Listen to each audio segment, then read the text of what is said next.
combos.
Hello, everybody, and welcome. This is the Apostate Prophet. How's everybody doing?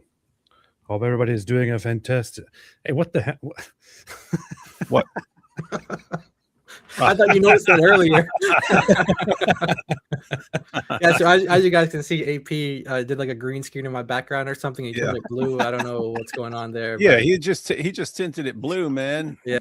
AP, that's still like some sort of infringement, man. You copy someone's background and then just I'll just change the tint. It's like AP's the sort of dude who'll like download the Avengers movie and then upload it, but after he just like changes the color a little bit. Come on. I mean, I put all this work into like making this unique and look good in my style, and this guy just like copies it. He's got all his icons in the background. Yeah. His What's up, icons, guys? man. You copied his icons? Yeah. Wait, did you? What did you do here? Did you copy my background and then did you do like AI expansion or something to it? I don't know what you're talking about. This is real background. Like, yeah, you don't see anything. You don't see The any. You The don't see icons anything look blurring. completely. The icons are completely different from the icons that I have. What do you mean?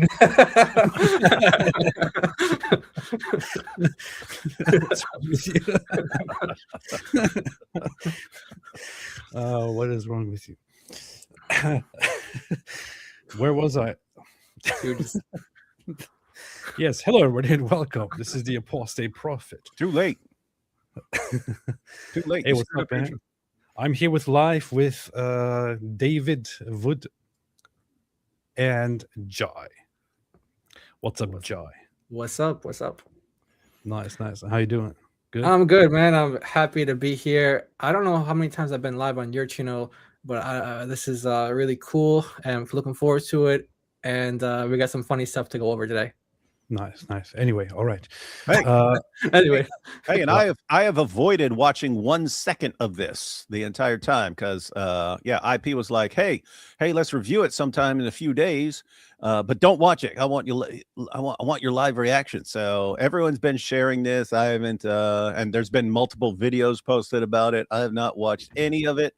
And then yeah, IP and Avery wanted to do it. They're running late, recording debates and stuff like that. So they might jump in a little bit later, but we'll see. Well, that was a complete lie because I was just informed by IP that Avery is hungry and he wants to get food, so he won't be joining the live stream. Oh, that's nice. funny. Okay. All right. You see the priorities, guys. You see the priorities of these guys. Avery and Ivory eat together in perfect harmony, but they missed the live stream. Shameful. That is absolutely disgusting. Terrible move. Shame. Yeah, I wish one of us was more like Mohammed Hijab and we could go off on some epic rant about them right You're a coward, boy. Weakling! You care about is your belly! Coward, boy. You micro PP losers! I did hear you. You want to eat food instead of coming here doing work. Work! How dare you? You're no caveman! You're no caveman like us! You see? This is the proof. The proof that you're weaklings! Little weaklings! Steph became a member. Welcome to the cult. Hope you have a good time here and hope nobody gives you any difficulties. Be aware that if you try to leave, it is the death penalty. Mo and Dazut says not gonna miss David Wood's stream talking about micro. Micro what? You need to be more specific. Jack Ray, what's up, Jack Ray? We have our reminder of Winger as long as David Wood is around. This is true. So I opened my YouTube app yesterday to find to see that Mike Winger was live, and he was informing people that he's taking a long break to focus on different things and all that. And I was already not feeling very, very good. And then upon seeing that, I felt really, really, really down, and have been really sad about that ever since, because we need Mike Winger to be active. We need Mike Winger to be active. We need to watch Mike Winger content. We need more Mike Winger content out there. Absolutely terrible. What do you think about this, David? Hey, it was funny. So when I saw that, I just saw it in my feed, which is weird because I never click on his stupid videos, but for some reason it pops up, and the video's titled like "Why You Won't Be Seeing Me for a Long Time," and I just instantly screenshotted it and then posted it, and then circled that part, and then posted it on X and said, "This is the greatest day of my life," with all these smiling emojis. And after I posted, I was like, dang, what if like he's saying you're not going to see me a while because I'm taking care of my dying family member or something. I think kind of messed up, but it was too late because I'd already posted it, so just had to. The funny thing is, I saw people like, "Why are you hating on another Christian? How is this good? How does this go with Christian values and all that?"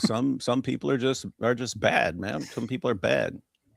Nordine, have you looked up Yajuj and Majuj on YouTube? Do you realize now that this story is well known by the Muslim masses? They don't know anything. Nordine thinks Muslims know all their stories and all the details of their Quran and stuff, and it's like they don't know anything.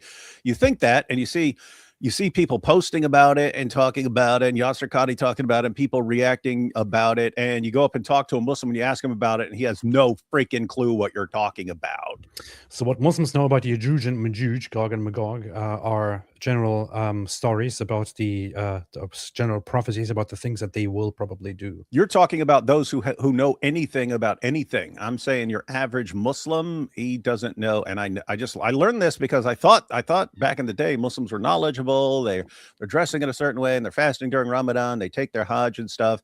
And after debates, they would gather around me and start arguing with me about something. I would start bringing up Quran verse, like basic Quran verses. They had no clue what I was talking about. They'd know Surat Al-Fatiha, a couple other things. They wouldn't know anything I was talking about. So I just concluded.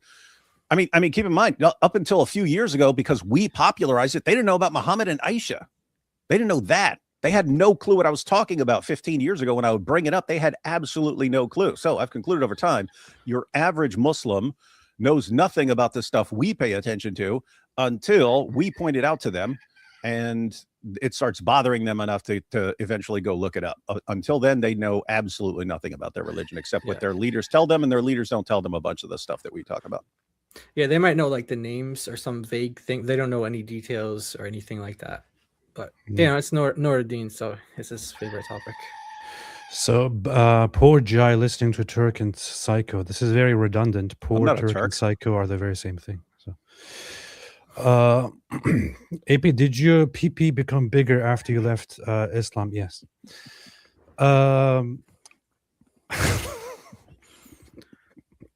He stopped imitating Muhammad.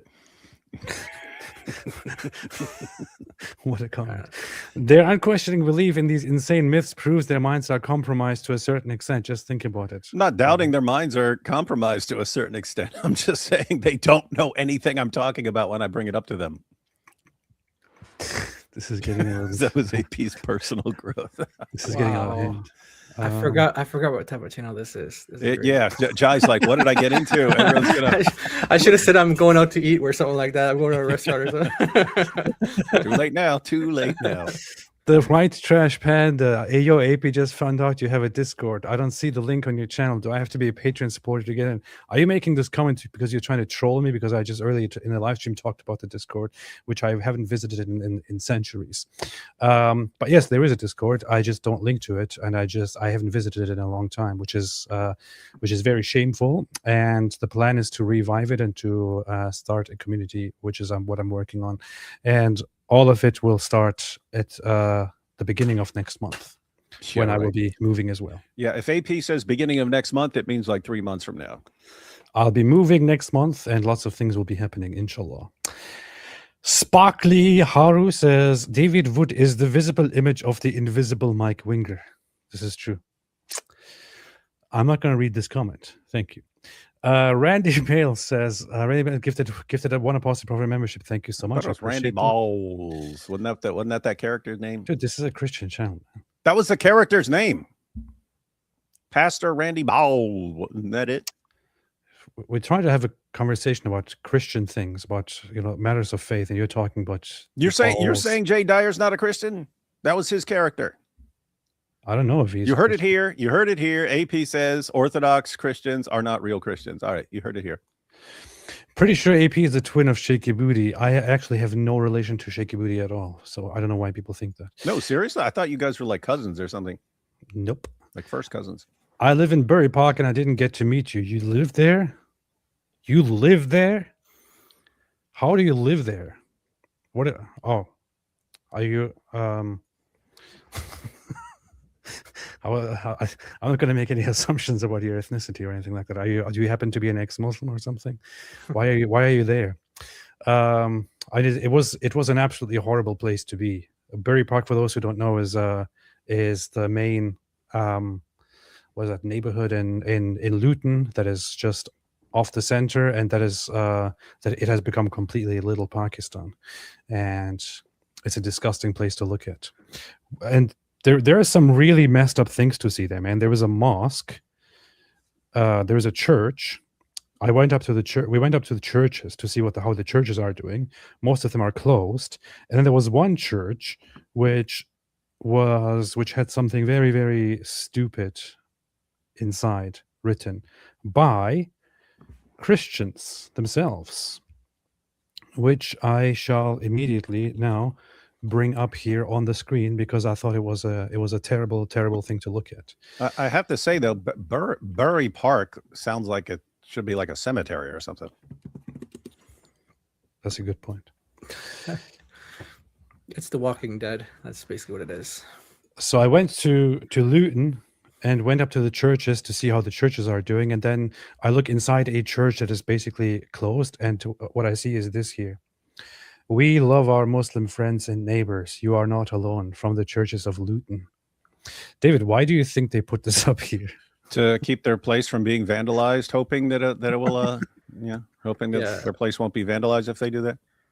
Yeah, it's not uncommon for churches in the UK that are next to a bunch of mosques to do that. And in fact, if you're an ex-Muslim and you're going to these churches because, let's say, you want to know about the gospel, or you're like have an interest, a lot of times they won't even let you in because they are afraid of conflict happening from the Muslim community that are around. And if they find out you're in this church, then they'll do something to it.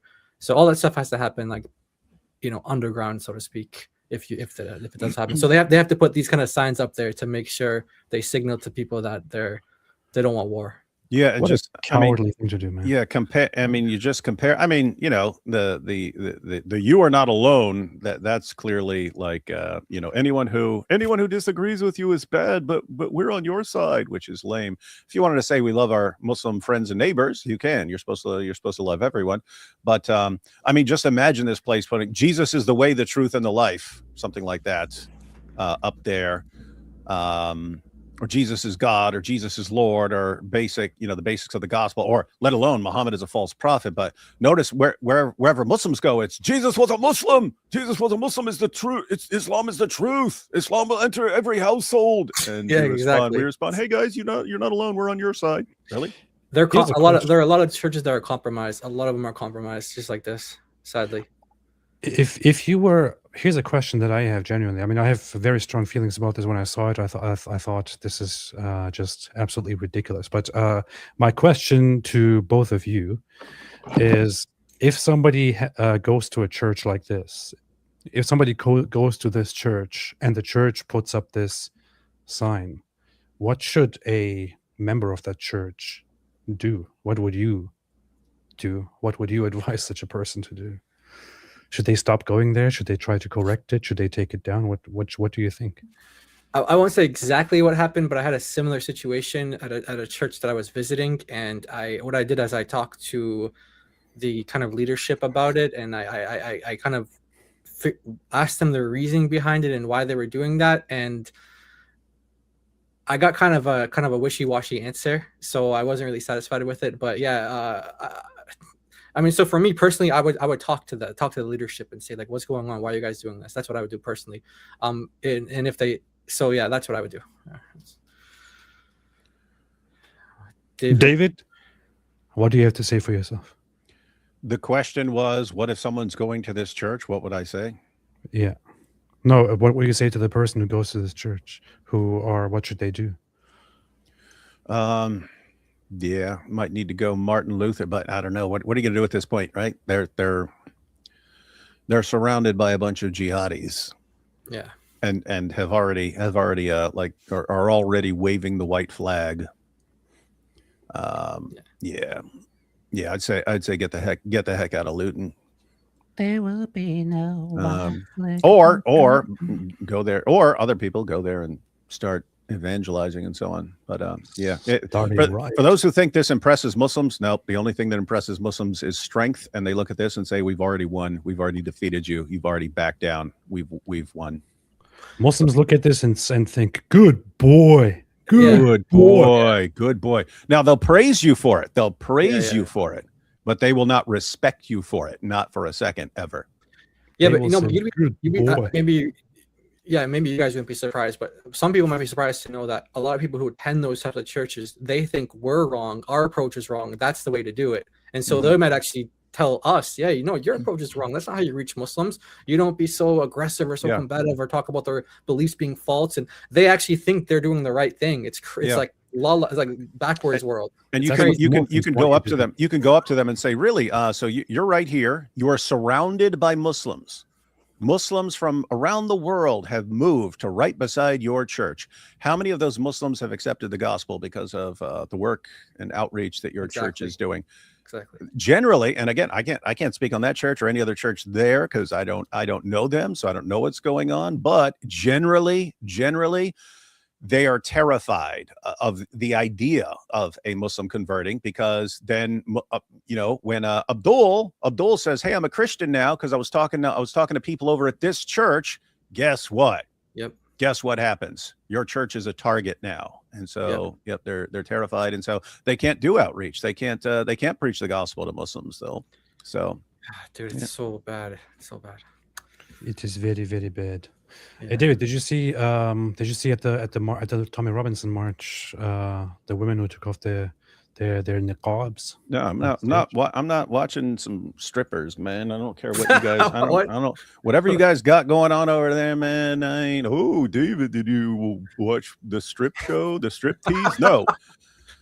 We saw Mohammed Hijab doing that outside the Chinese embassy. I know. That was the last time I saw a stripper was Mohammed Hijab, and I was blind for 3 days. 3 days. What is wrong with you? What is wrong with you, mate? No, this you, man. This you.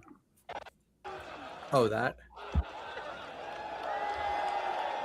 These women came on stage during the rally, which is very Islamophobic. That's kind of funny. People are booing them. That's funny. I can't hear anything, man. These girls are French, so they sound kind of weird. Apologize for that. Hey, those aren't those feminine girls who go around like... No. Okay. Then the right one got stuck. You see, this is the power of Allah. She got stuck in her niqab. So this is a group from France that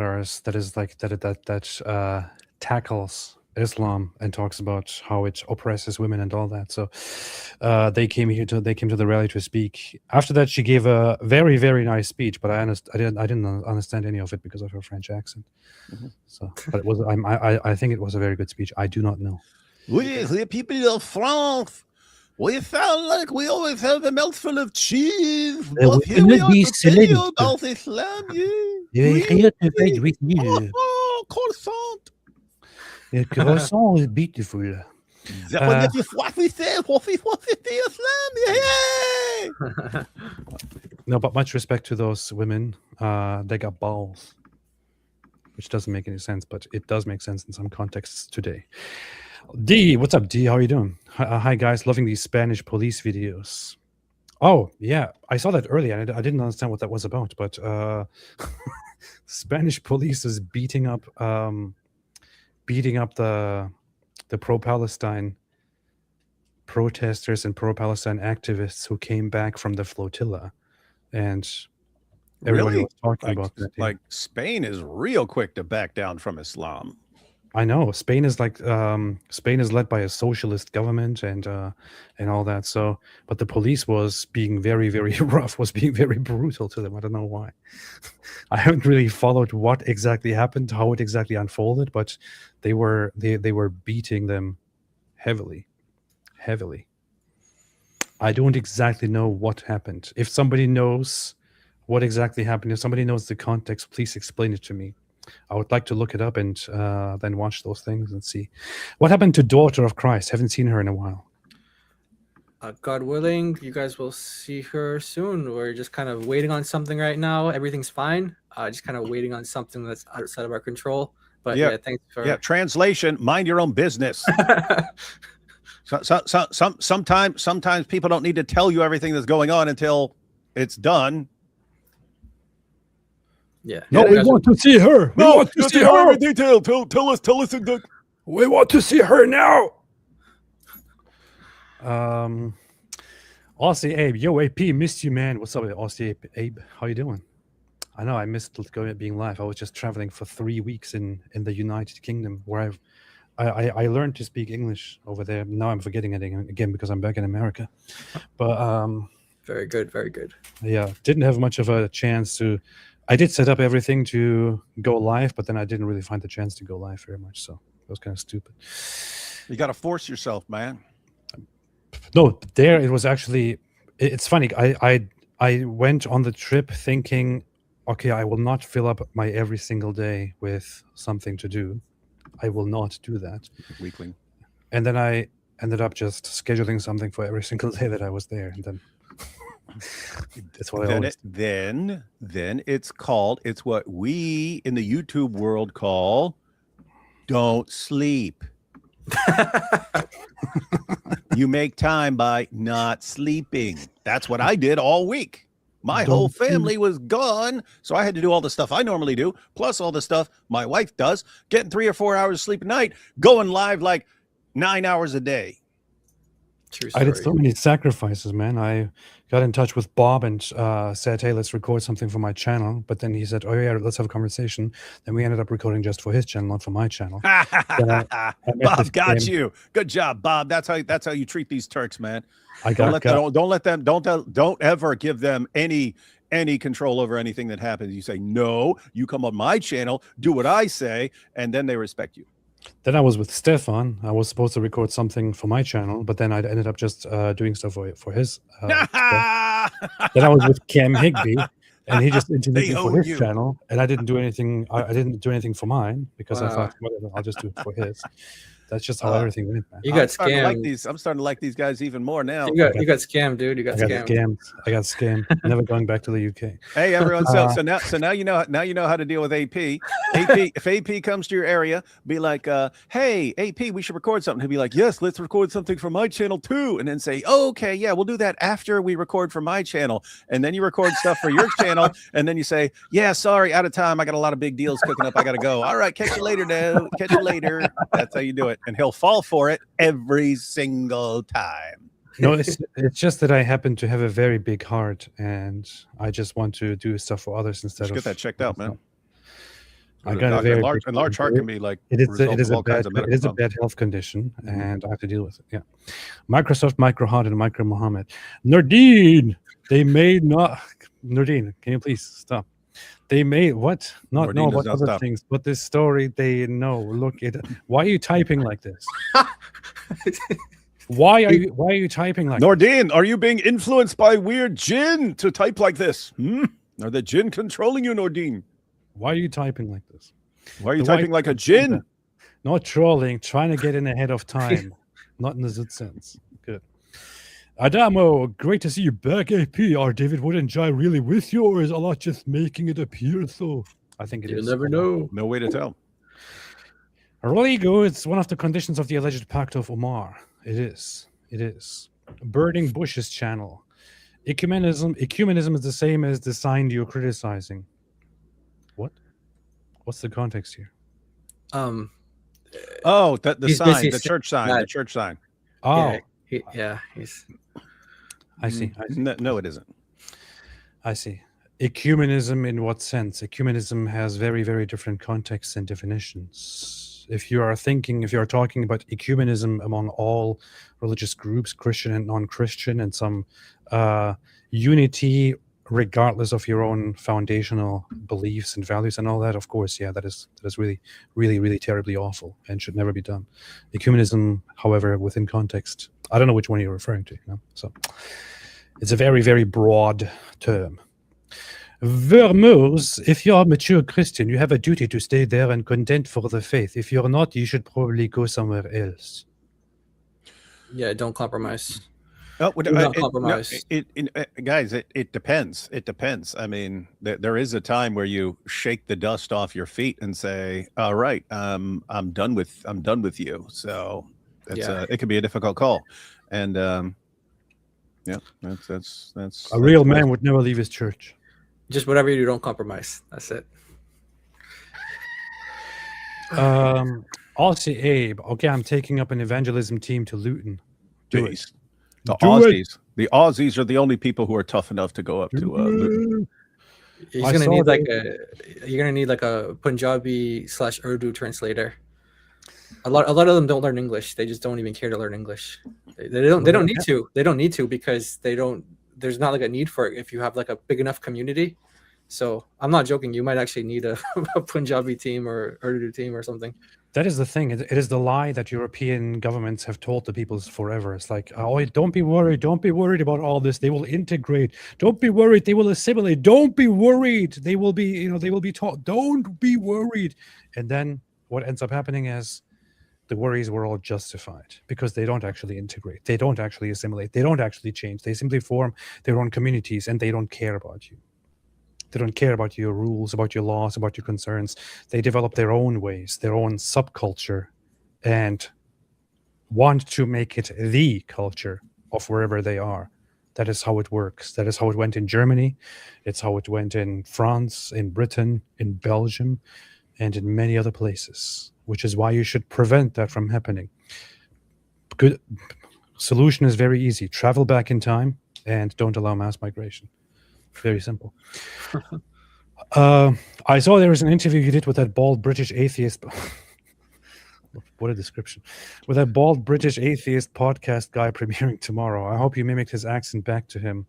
It's kind of funny you describe him as an atheist. But yeah, you mean Liam Tufts. Come on, man. Come on, play the trailer, man. Play the trailer. No, the Quran is always because it's funny. Why? Here. Do it. Here's the trailer. So this is going to be released tomorrow? Yeah. I met him and befriended him in Israel and then got together and recorded a thing. And he's a very good guy. I love this guy. But here's the trailer, guys. The trailer. So this will be up tomorrow, you're saying, and this is the trailer. Okay. Yeah, this will be up tomorrow. This is just a trailer. The Quran has always promoted slavery, and Muhammad himself promoted slavery, and he had multiple slaves, primarily black slaves. It is very, very troubling that Muslims everywhere take him as the perfect example to follow. A violent, intolerant, hateful religion. We should be aware that this is what Islam is. Mohammed Hijab. Have you debated him? Very, very stupid. He's mostly a loudmouth. He was specifically referring to my family and said that we are attention whores who would, if confronted by men like him, get on our knees and reluctantly open our mouths to find that we have been defiled. I didn't realize he was this romantic. Did you decline the Oh, man. Oh, wow. British humor. He took a very funny turn. So it's funny. The majority of the conversation was very, very serious, and then it just took this very, very funny turn when he asked about Mohammed Hijab. So it will be out tomorrow. It was just a trailer. Anyway, are you ready to watch this thing here? 30 minutes. Again, haven't seen any of it. I've heard some things. I heard about him calling Muslims micro PPs and flipping out, but that's it. Which parts are we playing? Oh, The whole thing, man. Yeah. I mean, the last 6 minutes, you might not want to do that. It depends if you want to see them doing like a manipulation tactics to get them to donate, but everything else apart from the last 6 minutes, if you don't want to watch that. Gotta play the whole thing, man. I haven't seen it, man. I want to see it. Come on. Yeah. Protest the same day. And the past couple of weeks, we actually have a huge far-right rally here in the UK. Yeah. We had a pro-Palestinian protest the same day.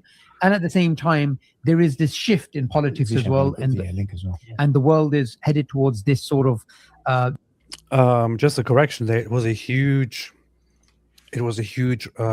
British patriotic rally, and it was a small and pathetic pro-Palestinian counter-protest. this more of a nationalistic this feeling of we just want to care about ourselves. It's not just about working together or having this sort of social cohesion. Even politics is very divided now, and you've obviously come from a political background as well. What do you, if you were to read the pulse of the current political spectrum? Look at Hijab's face, man. Currently? If I'm honest, I'm pessimistic about the future in Britain for Muslims and the future in the West. Nice. See, this is how it starts out. So you have to start from here because is that how he's leading in it? Because Yeah. Muslims are so weak. They're so weak, and they're crybabies and the little weaklings, and so. And I don't know if you caught as this guy was rambling, Mohammed Hijab said something about a link being in the description. He's prepping because that has a big part of it. The link he's going to talk about. Well, you'll see the relevance of that, but that's important to note that he said, "You got the link ready? Is the link ready?" And for Muslims as it stands, right? I think that they are using us as a convenient scapegoat for their failures. I think not just the far right, but now because the far right is growing, if we're being honest, and now you have more right wing. The far right is growing. Sort of parties, and the American administration is essentially a right wing. You can even argue a far right administration. That now, and this is what happens when the pendulum swings. We had liberal governments, and then the reaction to that was the far right.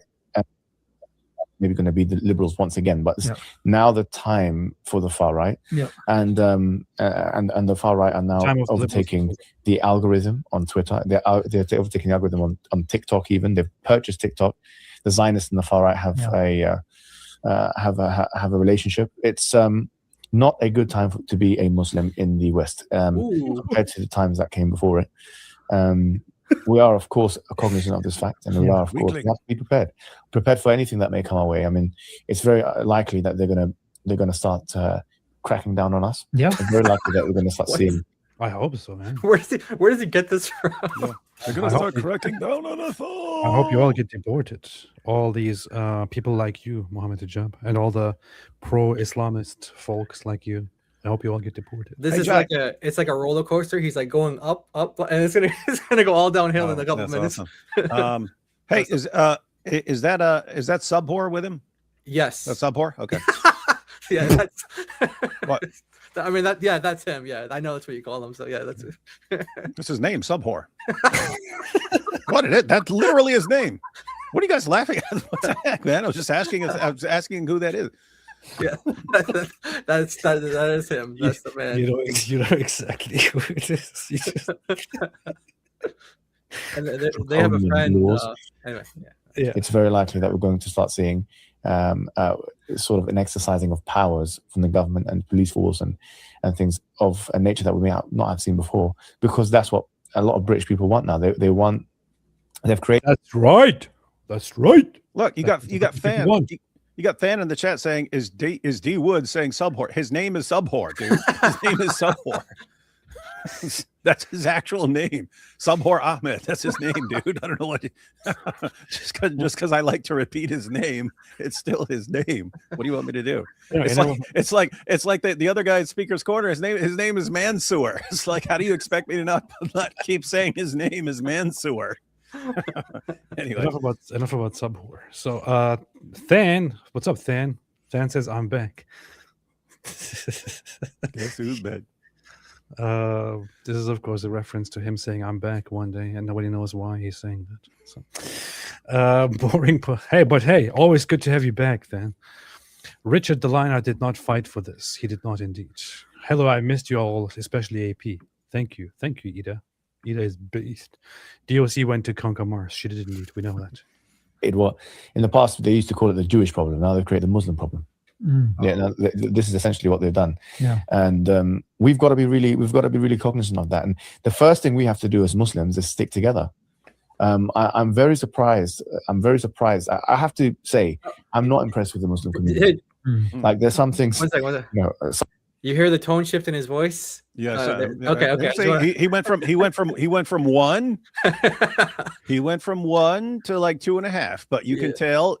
But that means you can see where it's heading, right? And we've all seen him crash dialing. out. He's dialing it up. He's starting to dial it up. All right. Some facts about the Muslim community in the West, in Britain, in the UK, in even America, in the Western countries, and even in the whole world. Let's be honest, it's just so unimpressive. We're in a very weak situation. We're exactly where the Prophet ﷺ said we would be when he said that. It's a very interesting hadith, a very important one. And wallahi, I believe there's no greater example of what he mentioned in that hadith than today. It is exactly what the Prophet. And what did he say? He said that the time has almost come where the nations will gather upon you like they gather upon food on a dinner table. It has almost come. Dinner time. 2026. He just admitted it. He just admitted we've been eating them alive for a couple of years now, which is why they're running and hiding. Hey, Hijab, next quote your prophet's hadith about Islam crawling back into its hole like a snake. Not in the Zut sense, but quote that one. It's kind of funny to me that he quotes a hadith and uses the hadith to say this is describing what is happening, what is about to happen, and he's quoting the hadith by Mohammed, in which Mohammed says that it's about to happen. Oh yeah, right. Yeah, it's happening soon. Happening very, very soon. It's about to happen, guys. Guys, listen, this is about to happen. And 1,400 years later, Muhammad Hijab is like, oh yeah, he's talking about right now. Meaning that they'll cut you guys. You see that? This proves that he's a prophet. He's going to cut you up in a small piece. You guys are, and then the Sahaba were interested. They said, really? They said, "Min qillatina ya Rasulullah." Is it because that we're going to be small in number? Oh, Rasulullah sallallahu alaihi wasallam. He said, "Bal innakum yawma idhin kathira." That day you'll actually be quite a lot. Walakinnakum kaghutha'i sayli, where you're going to be like the froth of the ocean. Let's look at that hadith here for a second. It's very cute. The Prophet Muhammad sallallahu alaihi wasallam. I was wondering where your soundboard was, and you said it. The people will soon summon one another to attack you, as people when eating invite others to share their dish. Someone asked, will that be because of our small numbers at the time? And Muhammad said, no, it will be because of your small peepees. No, he replied, no, you will be numerous at that time, but you will be scum. Wow. Wow. Heck, Muhammad was the original Islamophobe. Muhammad was the original anti-Muslim bigot. You will be scum and rubbish. Scum and rubbish. But if I were to say that, then I'm the bad guy. Is your prophet saying this? Oh, we need it. I don't know. People might need to quote this a little more. Muhammad said, you will be scum and rubbish. This is very accurate. He was actually talking exactly about you, Muhammad. There you have it. There you got it. Scum and rubbish. Scum and rubbish. So he was talking about you. He was talking about you, scum and rubbish. Like that carried down by a torrent, and Allah will take fear of you from the breasts of your enemy and last enervation into your hearts. Is this a word? Enervation. Yeah. Cool. Someone asked, what is wine enervation? Messenger of Allah replied, love of the world and dislike of death. It's gonna get to the point where you actually you're gonna love life like the Jews. See? And that will be your downfall. The Jews love life, and you also love life. This is why you will have a downfall, and this is why the Jews are so successful. Oh, wait a minute, that doesn't make any sense. Now that SubhanAllah, listen to this. Hang on. You can't just gloss right by that. That's actually funny. I love it. Always cracks me up when I'm reading a hadith and they use some word. I'm like, Muhammad wouldn't have known any word that's like that. Enervation. I don't know what the Arabic equivalent of that, but there's no way Muhammad knew a big word like that. Come on. I never even heard that word before. Yeah, AP never even heard that word before. You think Muhammad knew about it? AP is like a trillion times more educated. Yeah. It means weakened. You'd be weakened, man. He's defining it as loving life and hating death. This is the weakness of the Muslims, apparently. Mm-hmm. Enervation refers to the state of being completely drained of physical or mental energy. It describes a profound loss of vitality, strength, or vigor. Interesting. Okay, there's a lot of us, so it's indicating the Muslim population is going to be bigger than it's ever been, which it is now. Yeah, it's in this time in history, it's the Muslim population is bigger than it's ever been. Yeah. And that despite the numbers that we have, we're going to be the weakest we ever were. And then they ask, is it You feel it? You feel it? We told you it was happening. So he's getting to the point. I realize now. Muslims are very, very big in number, but they have small PPs. Yep. Very small. That's what he's trying to say. Because of the numbers, they said no. The Prophet said no. We're going to be a lot, and it's a prophecy of the Prophet. And he said no. There's going to be a lot that day. But in fact, the reason why it's going to be like that is because. Hold on. Look at Subhor. Look at Subhor. He's looking up the hadith. He's like, what? Is this true? Oh my goodness, we're doomed. We're so screwed right now. Oh my goodness. We're scum and rubbish. We're scum and Prophet Muhammad said we're scum and rubbish and we're little weaklings with micro babies. Oh my goodness. How did he know we are scum and rubbish? It only makes me believe even more. I mean, we knew it. We knew it behind the scenes. We know what we do. We know how we live, but we thought it was a secret, and yet Muhammad snitched on us. Yeah, he prophesied 1,400 years ago that we are scum.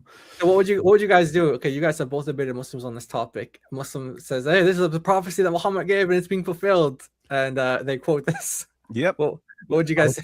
I would say this is a good point. He accurately I'm kind of warming up to Muhammad now. Not like the Al-Zilt warmed up to him, but kind of warming up to him. He's got it. The man has the point. I don't know. There's only a couple of prophecies that Muhammad actually gave that make you think, he's got a point there. Yeah. Like he had that prophecy saying that eventually they'll get to a point where Muslims are leaving Islam, like an arrow comes out of the gate, meaning you shoot an arrow at an animal and it goes in and then shoots out the other side. He's saying that's going to be like, Muslims entered Islam, but then they're going to be shooting out the other side. Guess what? That's happening. Tons of apostasy. And then, of course, this isn't now, this is back then, but him delivering the verses from Surah 69, 44 to 46, where he said that that if he were to deliver a false revelation and make things up, that he would Allah would sever his aorta. And then Muhammad dies, my aorta, Allah is severing my aorta. And it's like, okay, this dude got some things right, man. This dude got some things right. Yeah, I look at it as like a broken clock is right twice a day kind of situation. Yeah, and that's the real impression you gave. It's like you go to the hadith, Muhammad said everything in every direction on every issue, so you can just kind of pick out the ones that are right. Yeah. Like you'll have prophecies about Islam taking over the world, and you'll have prophecies about Islam just slithering back into its hole like a snake. And so no matter what happens, you can point and say, oh, if Islam takes over the world right now, you see Muhammad said it. If Islam just completely crumbles, you see Muhammad said it. There you go. Yep. And if you want to convince me that Islam is true, and we have a debate about is Islam true or not, you can bring this hadith to me, and I will probably have a difficult time because I also agree that you're a scum. Mm-hmm. Yeah. So, how could Muhammad have known about these two guys on the screen right now 14 centuries ago? Yeah. It is pretty powerful and compelling. But here's the thing: how do they deal with something like that? You will be scum and rubbish. Do you guys want to go be really good, virtuous people? Because then you'll refute Muhammad. What do? You need to be scum and rubbish, according to that, to fulfill the prophecy. Yeah, you're a scum. Scum. Wow. Two things. The one that Allah is. Dude, how is this guy living in the UK and he's doing that with his hands, man? Wow. Two things. Yeah, look at that. He's flipping people off. I found that out the hard way, guys. I was over in the UK. And people come up, hey, can I get a selfie yet? And I'd be sitting there like this every time. And I'd see the person behind the kid who's taking the picture start giggling, right? And I'm like, what are they giggling at? Because we do that normally here. And then after 40 pictures with people, then someone tells me, dude, that's the middle finger here. Like, well, I was like, So that's weird. the middle finger. Well, what is the middle finger? What's the middle finger? They go, no, the middle finger means the same thing, but that means the middle finger too. I'm like, well, what's peace sign? They go, like that. That's peace. That's middle finger. And I was like, oh, okay. And Hijab's doing that to all his fans. So you can tell where he's going with this. He's already flipping off everyone who's watching. Interesting. That Allah is what do you call it? الرعب في قلوب. That Allah is going to remove the fear of the enemy in their hearts from you. Yeah, so Allah is not going to. Before, used to be a player, used to be a big player in the Muslim world. Yeah. This hadith, by the way, shows a lot. It shows the Muslims will one time be feared, and then subhanallah, the fear will be removed from them because the respect is removed. You know, because why? Because our consequences are removed, and why is because we're divided. So the Prophet, and why are we divided? Because we love stupid. we love the dunya and we hate death. These are the two main reasons. You have to love death. Yeah, you have death. to love death. You have to hate life. Imagine this: to be a good Muslim, you have to hate life and love death. This is what it means to be a good Muslim. To be a Muslim, you have to be a very, very sad person who hates life and loves death. And you have to be scum and rubbish. But I mean, think about the guy who's like lecturing people on how to live. He's like the sniveling crybaby. Hate everything. I'll copyright strike you. I'll copyright strike you. That will show what a real man I am. Oh, look, I'm turning Muslim women into basically prostitutes, saying I just want to use them for sex in hotels. And oh, now they're snitching on me. Let me go cry. So Yeah. two things, scum and rubbish. Mm-hmm. And you also have to be scum and rubbish and hate life and love death. Okay. Two things. Nice. We love the dunya. We have become westernized. We have become dunyafied. We have become Zooted. We have become people who just care about this Say world, zooted. amusements, and we want to be like everybody else, and we want to have enjoy time and this and that and the other. We become hedonistic, and we don't really care about religion as much. Dude. I mean, hang on. We are on the Like this hypocrite, this giant hypocrite. What does he do? He's going. I mean, he's getting drunk. He's getting high. He's living it up in hotels with his hotel wives. He's bragging about it. He's joking about it. And this is the we've become westernized. Dude, you're a freaking hedonist. You're a total hedonist. That's what you are, Mohammed Hijab. That's all you do. You live for pleasure, and you lecture Muslims so that they help, because they're the ones who help you maintain this lifestyle of doing whatever you want. You're the king of what you're condemning right now. Yeah. You giant fake. Hypocrite. have my hotel wives. days of Dhul Hijjah, the most important days in Oh, the here he goes. after the last 10 days of Ramadan. And you could argue even more important than the last 10 days of Ramadan. When Allah says in the Quran, وَالْفَجْرِ وَلَيَالٍ عَشْرٍ وَالشَّفْعِ وَالْوَتْرِ وَاللَّيْلِ إِذَا يَسْرِ, he said, وَلَيَالٍ عَشْرٍ, Layal Ashr, the majority of scholars say there's 10 days that Allah swears by in Surah Al-Fajr, chapter 89 of the Quran, is the first 10 days of Dhul Hijjah. Yeah. And the majority of scholars say these are the best days. Why? Because the Prophet ﷺ said, مَا مِنْ أَعْمَالٍ الْعَمَلُ الصَّالِحُ خَيْرُ فِيهِنَّ مِنْ هَذِهِ الْأَيَّامِ الْعَشْرِ. There's no days that their good deeds are better than these 10 days. He said that. They said, the hadith says that they said, what about struggling in the path of Allah? He says, وَلَا الْجِهَادُ فِي سَبِيلِ اللَّهِ. He said, not even struggling in the path of Allah, except for إِلَّا رَجُلٌ ذَهَبَ بِنَفْسِهِ وَمَالِهِ وَلَمْ يَرْجَعْ بِذَلِكَ مِنْ شَيْءٍ. That he went with himself and his wealth and he didn't come back with any of it. So in other words, a shaheed, essentially. The only, subhanallah, the only good deed in the religion of Islam that is better than doing good deeds on these 10 days is... I have to say something. You know, even when I was a Muslim, I've always hated one thing. Always hated one certain approach, and that is the sneaky approach. That is when people want to ask for money for a certain cause, and what they do is instead of laying it down and asking and explaining why and encouraging in a nice way, they try to in this sneaky way.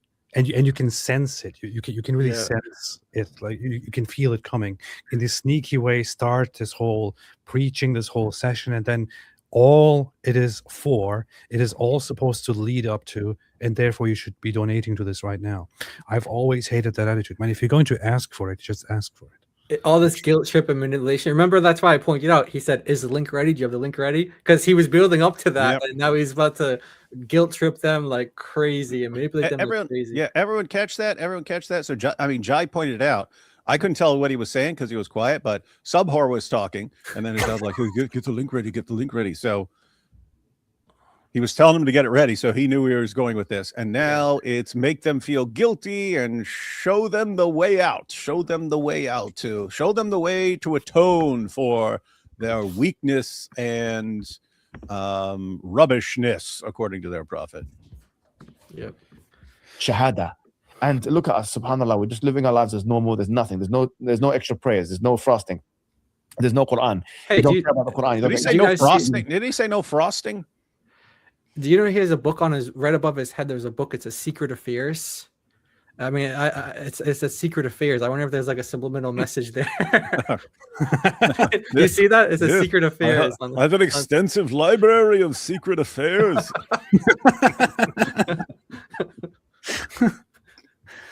I think that book is Secret Affairs: Britain's Collusion with Radical Islam. Oh, okay, but I think it's still a subliminal message. So Yeah. He probably just bought it for the title, not for like the actual topic. I know, but I was really curious to look up what it actually is. So. Yeah, he was looking up. He's like, everyone's exposing me for my affairs. Let me look up how to keep affairs secret. Oh, look, here's a book on secret affairs. I will get this. That's funny. Charity. SubhanAllah, listen to this. Hold on. Okay, how does this dude not have a bookshelf, man? Like he just has stacks of books. Yeah, they just stacks them. Hijab. Look, man, I'll build you one, man. I'll build you a bookshelf, man. You obviously can't do it. Yeah, pretty weak. Wallahi. guys something before we start. Wallah, and I'm gonna have to be a bit harsh here. Yeah, I'm gonna have to be a little bit harsh with my Muslim brothers and sisters because I believe that you failed. Yeah, just like I failed, you failed. Okay, we talk about you watching this at home. You have failed. Okay, why have we failed? Because look, you know that this is one of the. What a weird way to ask for money, man. Yeah, I know. Listen, you losers, you're failures. You suck. Hey, I have to say, What a weird way to ask for money. No, seriously, this is dudes like this. This is exactly what like the approach with some of these scumbags have with women, right? They try to degrade and demean them to lower their self-esteem. So that there's nothing else they can do. There's nowhere else they can go. They feel worthless. They feel completely worthless, and they're grateful. They're grateful for anything that any association they can have with you because they don't feel like they're worth it anymore. And so he's applying this to all his Muslim viewers. You're worthless. You're scum. You're rubbish. You're pathetic. You're weak. You have micro peepees. All this stuff. But I'm going to be generous enough to let you send me money. Yes, do that. You are correct. This is actually a very abusive method. Yeah, I know it is crazy. Man. An abusive method that he would probably use in a relationship with his hotel wives. Oh, wait a minute, he already did use that. Right? Yep. Yeah. And matter of fact, when one of them exposed him for this, it was Daniel Hakikachu who responded, "You're low value. He's high value. You're low value. You should have been honored for him to just use you as a hotel wife. You should be honored for that sort of thing. He's super high value guy. You're worthless. Single mother. Yeah, single mother. Yeah. You should be thrilled that a man this great wanted you. Yeah. You shouldn't be complaining that he basically turned you into a equivalent of a prostitute, just using you for sex. That's how he does it. Now that's how he views the entire ummah. Mohammed Hijab wants the entire ummah to be his hotel wife. Yeah. Don't head here. Yep. And also subscribe to Subhor. The world. What you're online. This one, my platform. Mohammed Hijab, in terms of in conservative Muslim platforms that push an Islamic narrative, we are like number one, really. Well, number one, number two, number three, maybe after Mufti Menk, maybe after Awad Suleiman. It's up there in the top 5. No doubt about it. There's no question about it in terms of numbers. And when we try and raise money for charity, we're not raising it for ourselves. Listen, I've never stood in front of you and said, "Give me money so I can go on holiday." I'm sorry to say, I've never done that. Last week, this guy Avery, who I had the discussion with, he started a fundraiser so I can raise money because I took him to court in America in the U.S. federal court.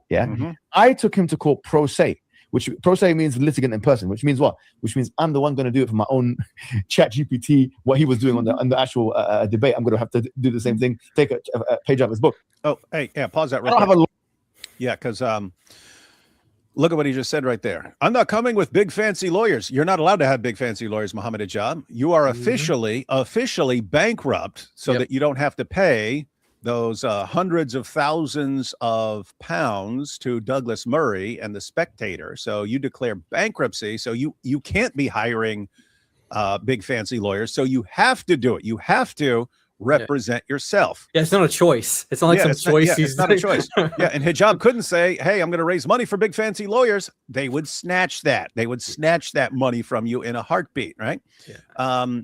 So Avery's not in that position. Avery knows we see this new trend. Hey, let's copyright strike everyone who posts debates and stuff. Let's just copyright strike people and get their stuff taken down. He knows, and he knew it, but we were telling him, dude, you have to fight this and you have to freaking win, or they will never stop doing it. If Hijab were to win this, him saying, feel free to have this on your channel. Oh, and then copyright strike. If he were to win that, Muslims are going to do that left and right. Yeah, let's have a debate. Yeah, post it on your channel and copyright strike. They would be doing it left and right. So Avery has to win. So what happened? He contacts a legal team. What would it cost to take this all the way through court and stuff like this? If he fights us every step of the way, what would it cost? And he puts up a GoFundMe for that, and people covered it, and they doubled it almost instantly. And then he actually paused it. I mean, I was telling them, let that thing keep going, man. It enrages them. You can tell how enraged they are. Yeah, they're enraged. Case in point. Yeah. So interesting. I'm looking at the charity that he's giving all this speech for, and it's got some troubling reviews by people who say that they can't cancel their donations. They keep really keep taking more and more donations and all that, and they can't cancel. I see that they seem to have a high internal spending ratio compared to the charity that they actually hand out to charitable causes. Interesting stuff. Might be something worth looking into. It's even so. It's registered with the UK government, and the government gives transparency in how charities use their funds, and you can check there. And it seems to have a relatively high ratio of using the funds for management and expenses and stuff. Oh, that's how they do it. Hey, by the way, I wonder if there's a way to tell like the date of this live stream and how many donations he got after he did this thing. I don't know if this worked, if it's a success for him or not, but I wonder if there's a way to tell, like you can match the dates to like the money that they raised at the time. We gotta figure it out. I don't know.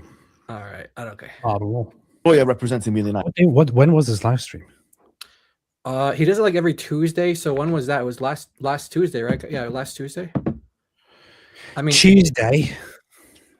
Jai, is this the stream that was on when we were live? Yes. This is that stream. AP, did you know that? And I kind of decided like kind of at the last second. I knew I had a live stream that night, and I knew I was going to be doing the one the next day that was going to review prompt 4 from the 1 versus 20 Muslim Korah versus bunch of Christian women. And so we'd reviewed prompt 1 and prompt 2, and I knew we were going to be reviewing prompt 4 the next day, and I already had a live stream at 8, and I was like, gosh, I don't want to skip 3. That's the one, that had Christina, Lady Logic, and it was just, okay, why are we going to do 1, 2, and 4? So I was like, I was about to set up the 8 o'clock live stream. It was already in the afternoon. I was about to set that one up, and I was like, okay, let me just set one up for 5. And we kind of go live just like as an afterthought. Meanwhile, this is Hijab's weekly live call-in show that, he's supposed to be one of the kings of Dawah, and we're live and we're sitting there with like 1,200, and he had like 700 and something. I'm like, really? This is like the king of Dawah now? And he was going down, right? Like as we were, he was going like, how much was it? Like 800 views to 600 views, something like that. I was like, huge. It wasn't pretty. So yeah, no wonder he's enraged. Yeah. Very, very, very nice. United States of America. I am taking the guy to court myself because I actually believe he copyrighted me. I believe that he did. I asked him He said, "What, did you give permission?" I said, "No, it's live. It's live. And then he distorted what I said, so in order to justify stealing my video from my channel, He didn't distort what you said. People, even Muslims, No. You know, he did not distort it. Mohammed Hijab gave him the permission to put it on his channel, to go live, and to also put it on his channel, and that's exactly what God Logic did. He's now using the excuse that he himself explicitly, verbally said to Avery, "Yeah, you can live stream. You can live stream this discussion." And Avery said, "I'm recording it, right? I'm recording it, right?" So he wasn't. He didn't have a live stream set up or anything. He's just, "I'm recording it. I'm going to post it." He said exactly. Yeah. So Hijab is already doomed. He's basically delaying it and then throwing tantrums. And he knows he's going to lose, and he knows it's going to be another humiliation, and he's going to be embarrassed even more, and he's becoming enraged at it. Even if that was the case, even if it was just permission given for a live stream, it would be the very same thing. A live streamed content would be just on the channel of God Logic. Yeah. What's the difference? Yeah. If Hijab is saying you can live stream this now, in other words, you can be taking this content right now and have it on your channel right now, and he's claiming, but if you just put it on your channel an hour later, no, that was forbidden. That was haram. And he doesn't know what an absolute idiot he's going to sound like in court. Yeah. And like at the end of the video, you can see Avery's like signing off of StreamYard. You can tell he's recording it on his end. He didn't download it from Mohammed Hijab's channel. He was recording it from his own. He recorded it on his computer. Yeah. Nice. We're confused at the fact. Watch the entire video. I never given permission for anything except for live. It's nothing came out of my mouth except for the word live. You can go live. Yeah. Anyway, hang on. But Hijab, if it's live on his channel and you gave him permission for it to be live on his channel, one of the things that would happen from him being live on his channel was that it would be on his channel. So it's assumed if you're okay with it being live on his channel, that you're okay with it being on his channel. And not only that, he said he was recording it and you didn't object at all. I didn't get that. What an idiot. What an idiot. Can you imagine this guy in court? We already heard what he's like in court. It said he was like eating donuts in court and acting like an idiot. And then the judge actually declared any testimony this guy brings is worthless. That's what the judge ruled. Your testimony is worthless because you lie so much. Can you imagine this guy in a court in the US? I mean, it would just be hilarious for one of the lawyers who's questioning Hijab. Hijab, you ever been to court before for anything like suing people like this before? Oh, really? That's irrelevant right now. Have you ever been told that you lie so much that your testimony is actually worthless? How dare you call me a liar, you stupid judge? How dare you call me a liar? Oh, boy. These courts, with all due respect, because I've been in some of them and been burnt already. But it's just principle. Oh yeah, you don't say. You don't say. You don't say. I'm gonna go for it, and that's how I've always been. I don't care whether there's a just judge or an unjust judge. I'm gonna go for it, and that's what's gonna happen. But look, imagine now he's raising money to take me to court, which I'm not trained. So let's have a look at this here from the Spectator, which Mohammed Hijab tried to sue. Not tried to. He did sue them. He just lost and was completely crushed and humiliated like his prophet. The earnings Hijab claimed to have lost included $3,500 or pounds a month deal to be a brand ambassador for the charity One Ummah, which he's actually connected to and was completely made up. Contracts £30,000 for a Ramadan fundraising campaign and so on. But messages that he relied on for these claims have the appearance of being contrived for the purpose of these proceedings. Yeah. So in other words, he colluded with these organizations to make up fake evidence in order to show it to the court that he actually lost money as a result of these defamations. Yeah. And they expose that, because these guys are Mohammed Hijab's friends. Yeah. And then so guys, these are Mohammed Hijab's friends. This came out in court. These are Mohammed Hijab's buddies and stuff like that. Yeah, literally Ali Dawa, like he's one of them. He was one of them. Yeah, so you've got this is how dumb this guy is. This guy who's going to court. This guy who's going to court right now. This is how dumb he is. He doesn't think actual lawyers are going to be able to figure this stuff out. Smart lawyers are going to be able to find this stuff. He just thought, because he's stupid, he thought these guys would look at this and go, "Oh my goodness, let's settle out of court. Let's give them some money and settle it, and they'll take their stuff down." Instead, they fought it. But yeah, the documents. Oh, listen, the documents. It's hilarious. The documents were all like, it would be a letter, and it would say, "Yes, Mr. Hijab, because of your powerful dawah, we would like you to be a brand ambassador for our great company, and we will pay you £3,500 per month for your powerful channel." Blah blah blah. And it's like, these are his buddies. Like, your buddies don't talk to you like this, right? Yeah. But then there'd be the letter after the Spectator article, supposedly, right? And it would say, "Mohammed Hijab, we did want you as a brand ambassador. And yes, you would have earned $3,500 per month as our brand ambassador. But after we read what the Spectator has said about you and what Douglas Murray said about you, we don't want you as our brand ambassador anymore. This has cost you the sum of £3,500 per month for a total blah, blah, blah, giving this total of what you have lost because of this article." And it's like, are you serious? What judge is going to fall for that idiotic Good thing is that these scammers are completely stupid. I mean, if I was a scammer in that situation and I looked at those letters, I would think, okay, guys, this doesn't look believable at all. We should probably not be doing this route. But look at this. They caught it immediately. The messages, they addressed Hijab formally, despite coming from people who knew him well. They blamed the article, and they provided material that would be necessary to support a claim for financial losses when one might not generally expect such detail. Right. Yeah. Because of that article, which Douglas Murray wrote, they're specifically saying the exact article.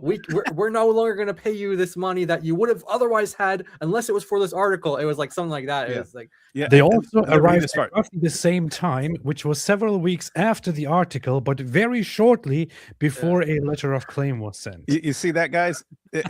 They all these messages to Hijab about how this Spectator article has cost him tons and tons of money arrive conveniently all around the same time, right before he writes his complaint. Yeah. Oh my goodness, that's how stupid this guy is. That's found that as a witness, Hijab was combative and constantly argumentative, arguing his case rather than giving straightforward responses. He made an untenable denial of vigilantism over his actions in Leicester.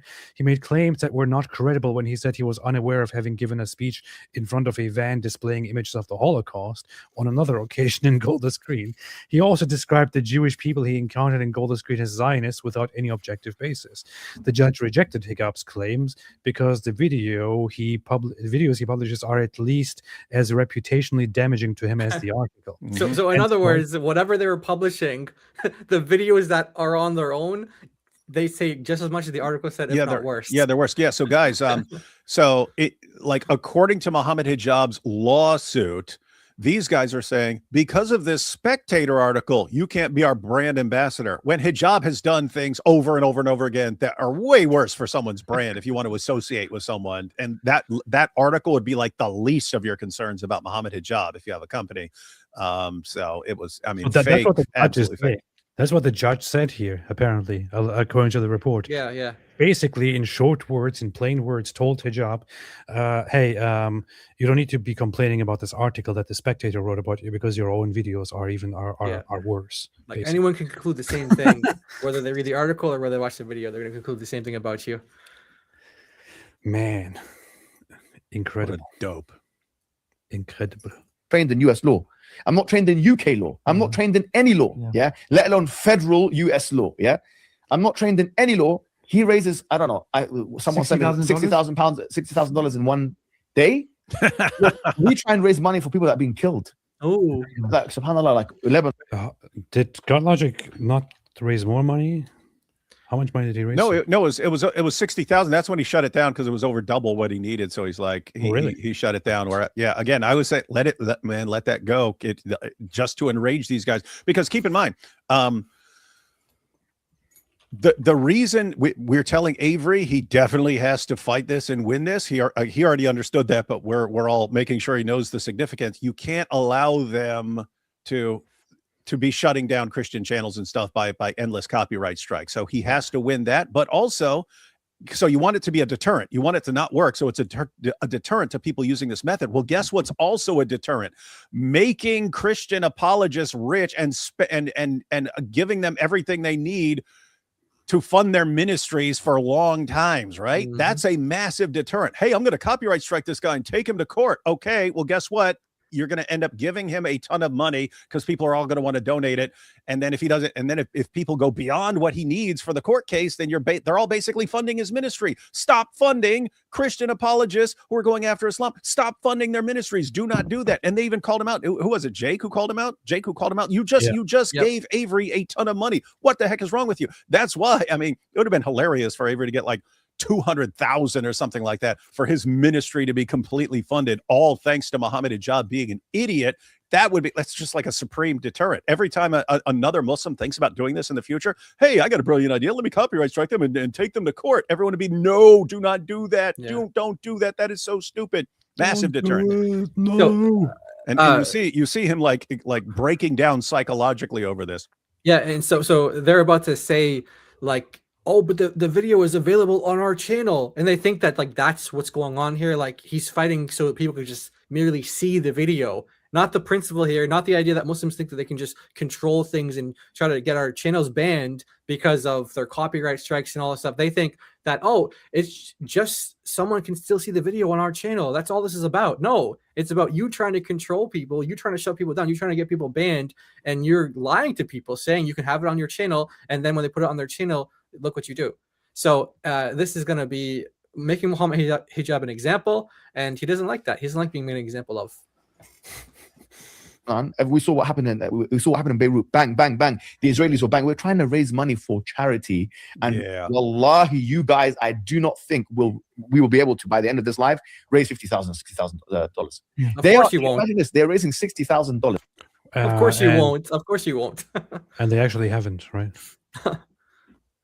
They actually haven't raised that money. No.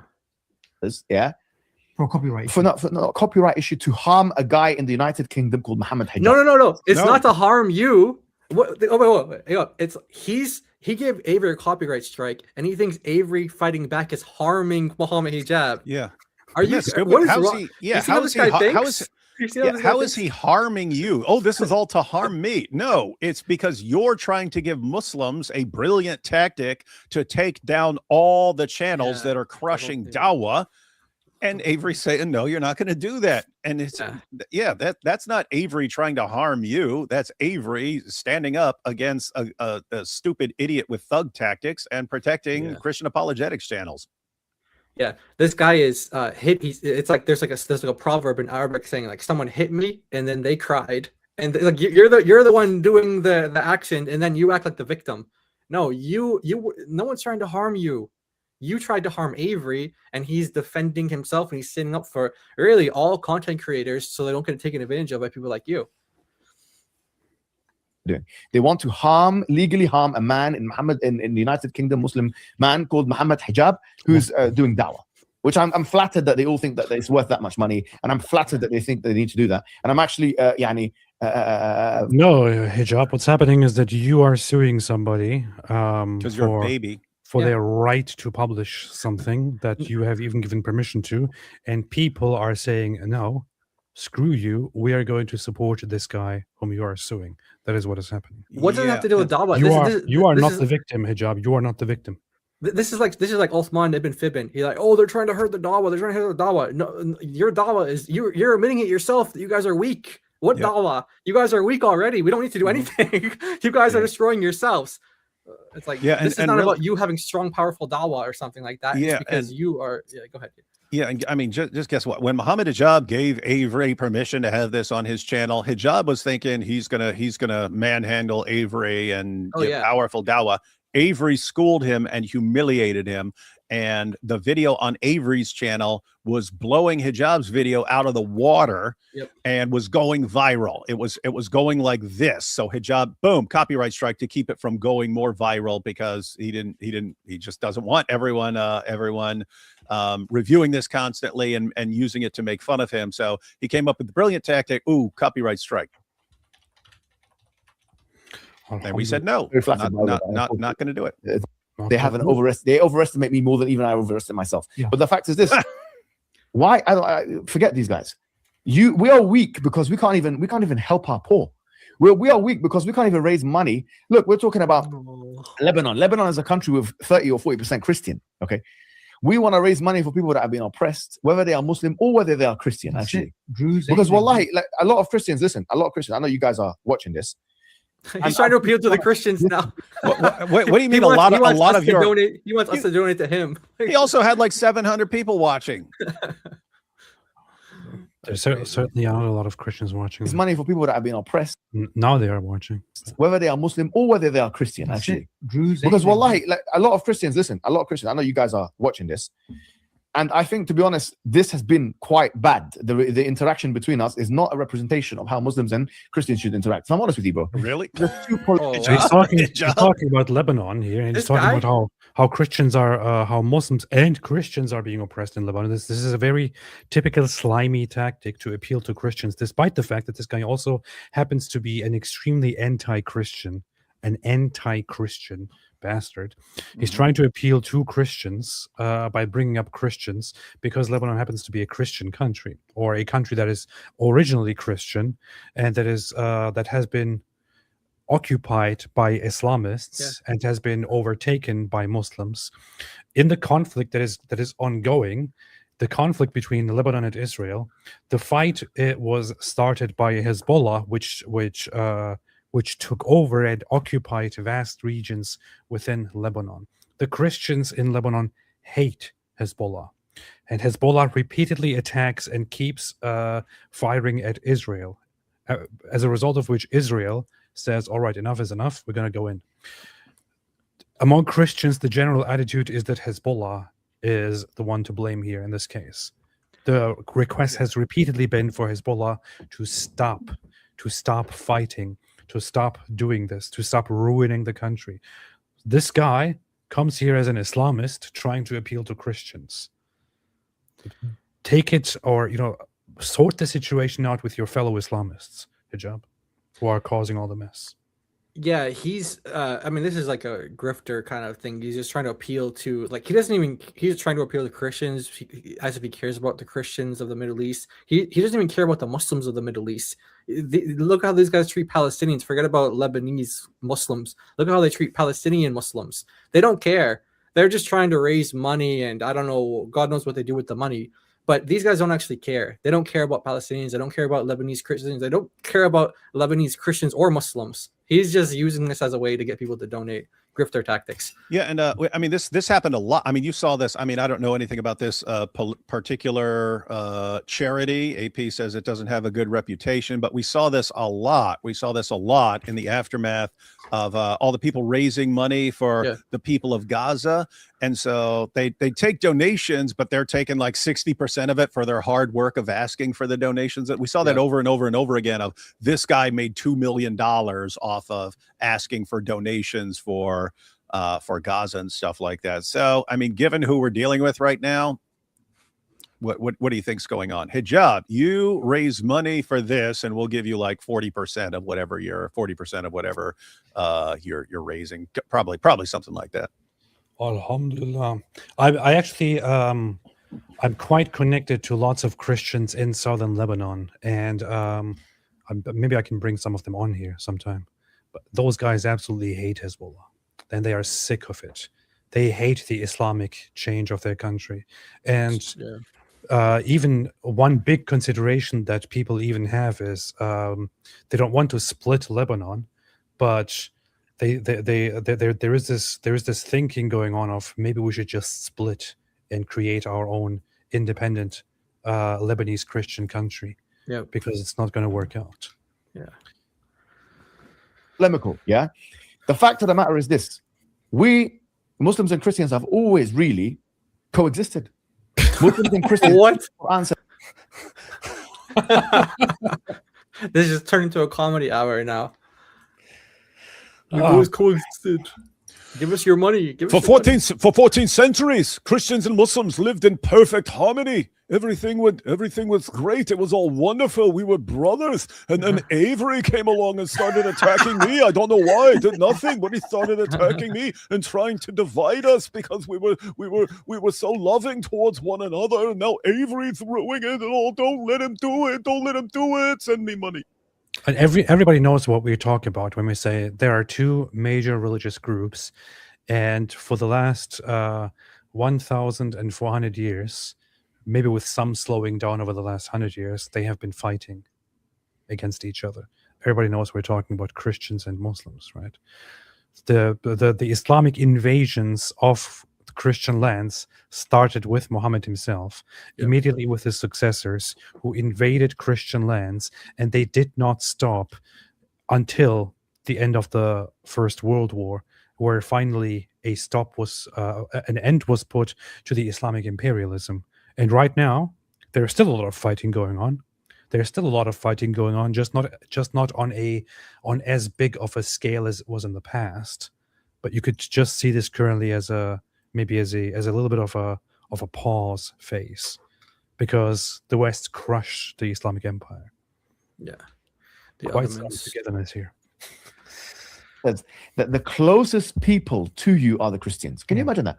It says, وَلَا تَجِدَنَّ أَقْرَبَهُم. Yeah, that's what the Quran said before Muhammad started realizing that Christians don't want him either. Yeah, then they became the worst of all creatures. Yeah. Chapter 98, verse 6. It's kind of funny how he doesn't care to explain this context. No, of course not. No. Yeah. You can lay it down, and I wanted to do this forever. I have it already, just didn't get to work with it. But maybe we can do this together when I'm over there, Jai. Yeah. But I put together all the verses in which the Quran talks about Christians in chronological order. Yeah, couldn't think of the word. And you see how it goes from very sympathetic to neutral to indifferent to hostile to convert or else. Yeah. May Allah destroy them. Yeah. It's like, yep. That you'll find the ones who are closest to you in love. SubhanAllah, the word love is used in the verse.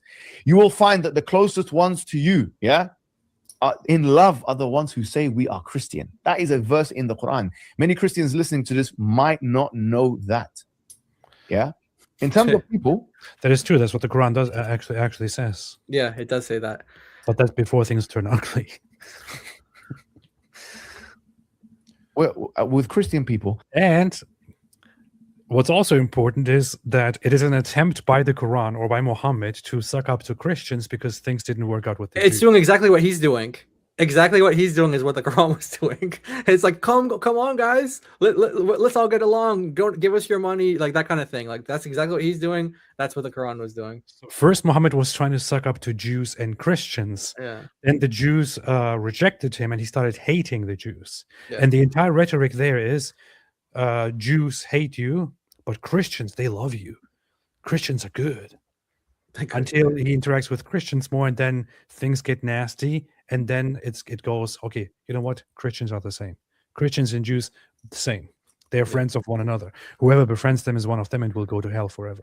That's what it's kind of. So Mohammed Hijab is doing this the other way around. He went from like the hostile, like he hates Christians approach to now he's like he's kind of like trying to soften up to us, and he's like, oh, we were doing this wrong the whole time, guys. When I was threatening your wives and when I was, insulting you and saying that you guys all like that was all wrong. Now just give me your money and I promise everything will be okay. We're all friends.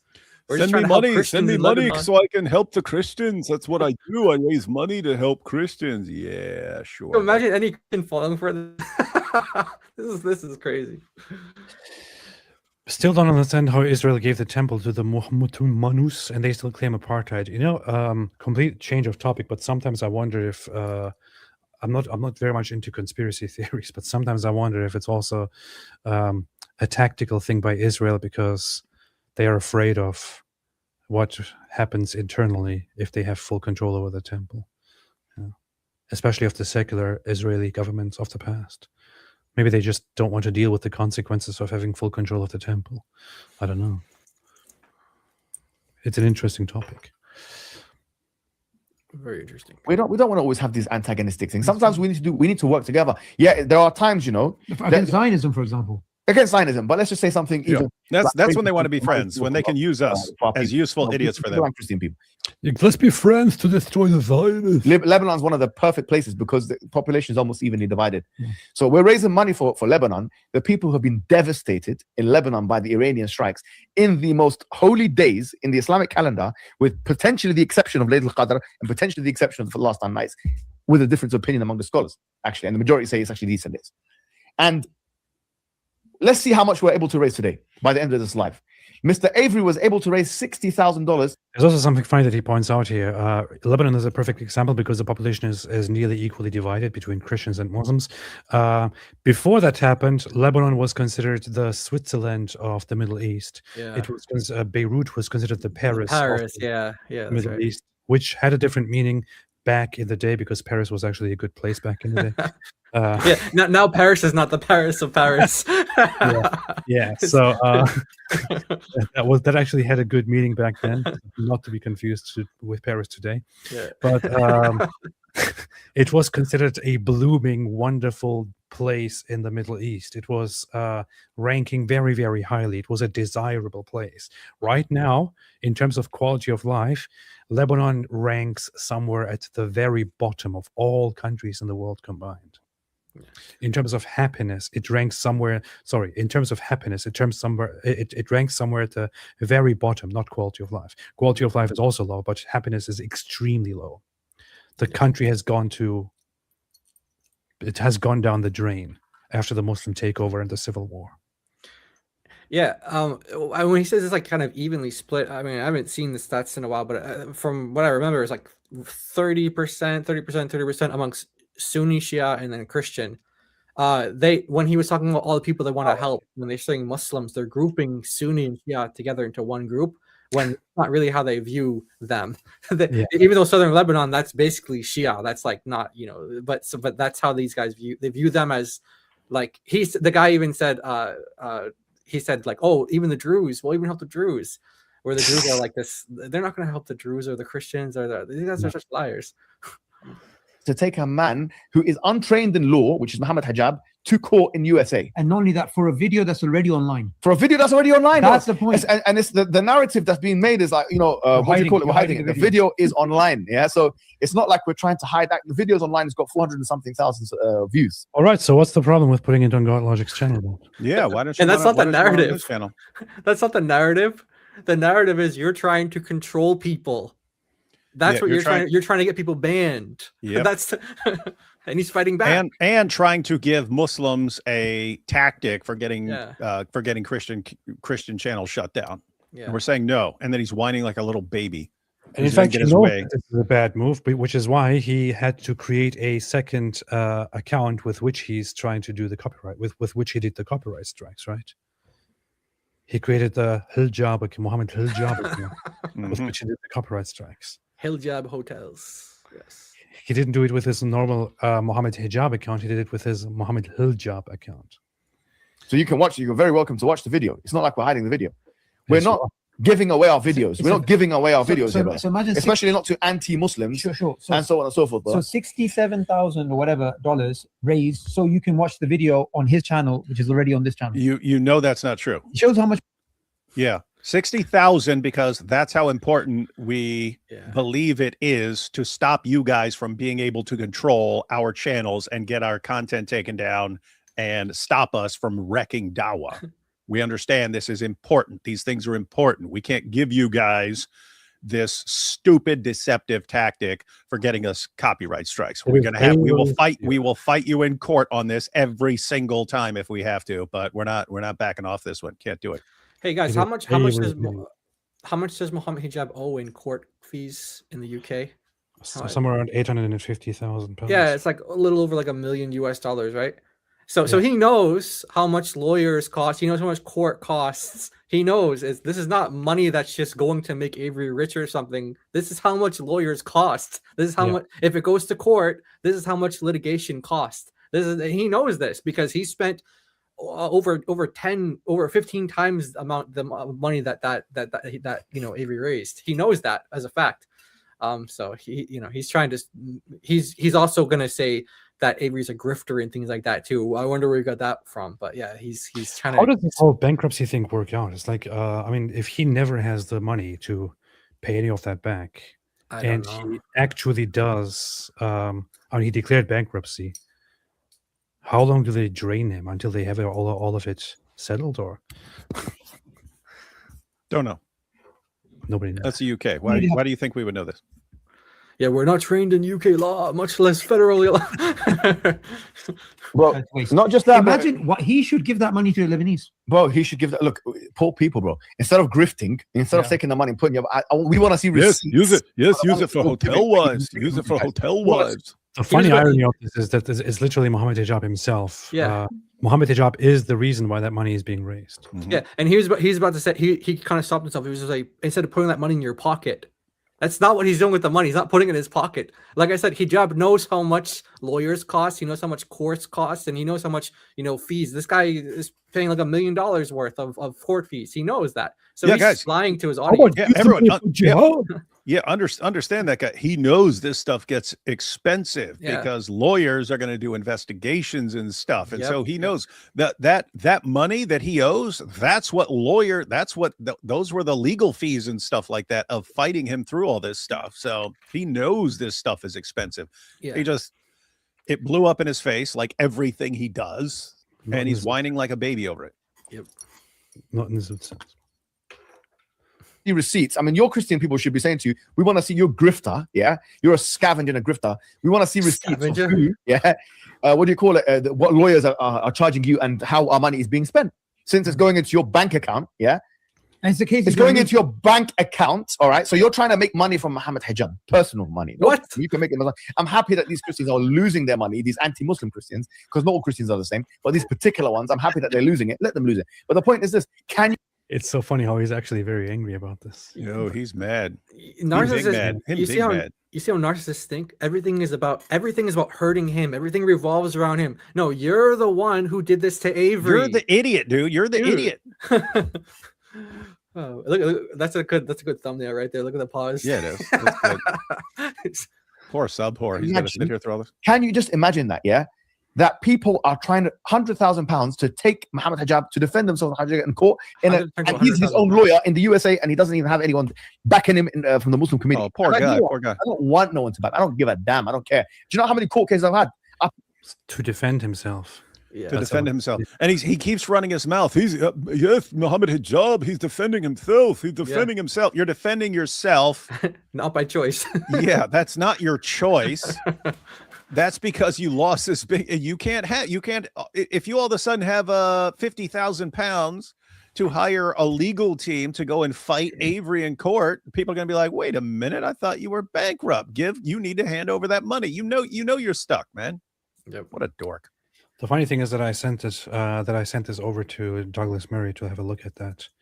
Said, "Hey, heads up, this guy is suing somebody else. Just so you know." Oh, he actually retweeted Avery's fundraiser when it was going on. Oh, good. Yeah. I told Douglas about it, and he was like, "What?" Or he quote tweeted it. Yeah, because he said something about. Actually, have you seen that quote? Have you seen that post? He did like a big write up about it. I didn't see that. I mean, I sent it to him. He reacted to it. I didn't see what he did publicly though. Yeah, check that out. Check that out sometime. I shall. Pay from my own pocket, bro. I don't need no Muslim to be my money. How many times have I asked you Muslim for money? Never. I've always asked for other causes. Yeah. Every time I've I just get my percentage. 4 or 5 years. You don't know about that. You only know about the 2 that I lost. You only know about 2 that I lost. He just said he went to 7. He did 7 cases. Oh wait, eight cases. He's talking about 8 cases he's done, and he's talking. Okay, yeah, you got to hear. But he just said he's done 8 cases, lawsuits. Okay, let's see. Okay, I did retweet that. Mohammed Hijab declared himself bankrupt in January this year after losing his defamation case against me in the High Court. He filed for bankruptcy under the name Mohammed Nabil Hijab. If he were to get any money from you, it would have to go straight to his trustee in bankruptcy. Oh, so some sort of trustee. Mm-hmm. Nice. There you go. Nice. Very nice. And then this guy says, but how can Hijab even afford to sue when he's bankrupt? Has he been hiding some money? Look at that. You didn't even like his comment. That's a good point. Why would I like this comment? I would rather like this. Yeah. It's a pretty good one. Look at that, 1,400 likes. Boom, and then another one. Whoa! Double. Dang, that's messed up, man. Oh boy. She's one of brutal.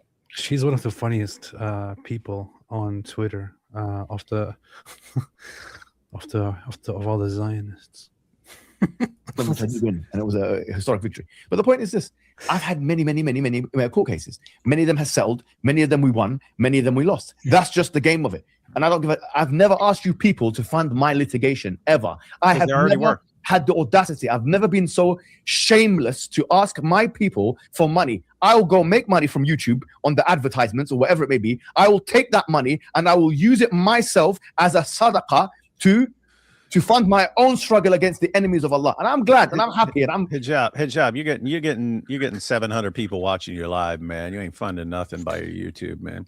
You can give charity to yourself. You can give charity to yourself. He said, Sadaqah means charity. What he's saying is, I'm going to give myself charity. I will sue people, and then I will take out money from my from my monetization, and will give it as charity to myself to defend myself in court. Wow, that's amazing. What the hell, man? What?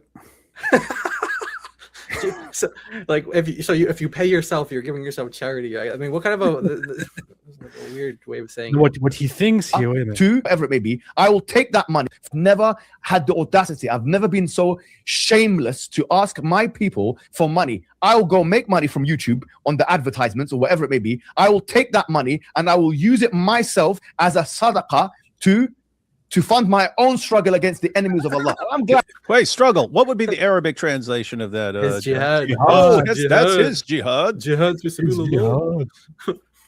It is his kampf. So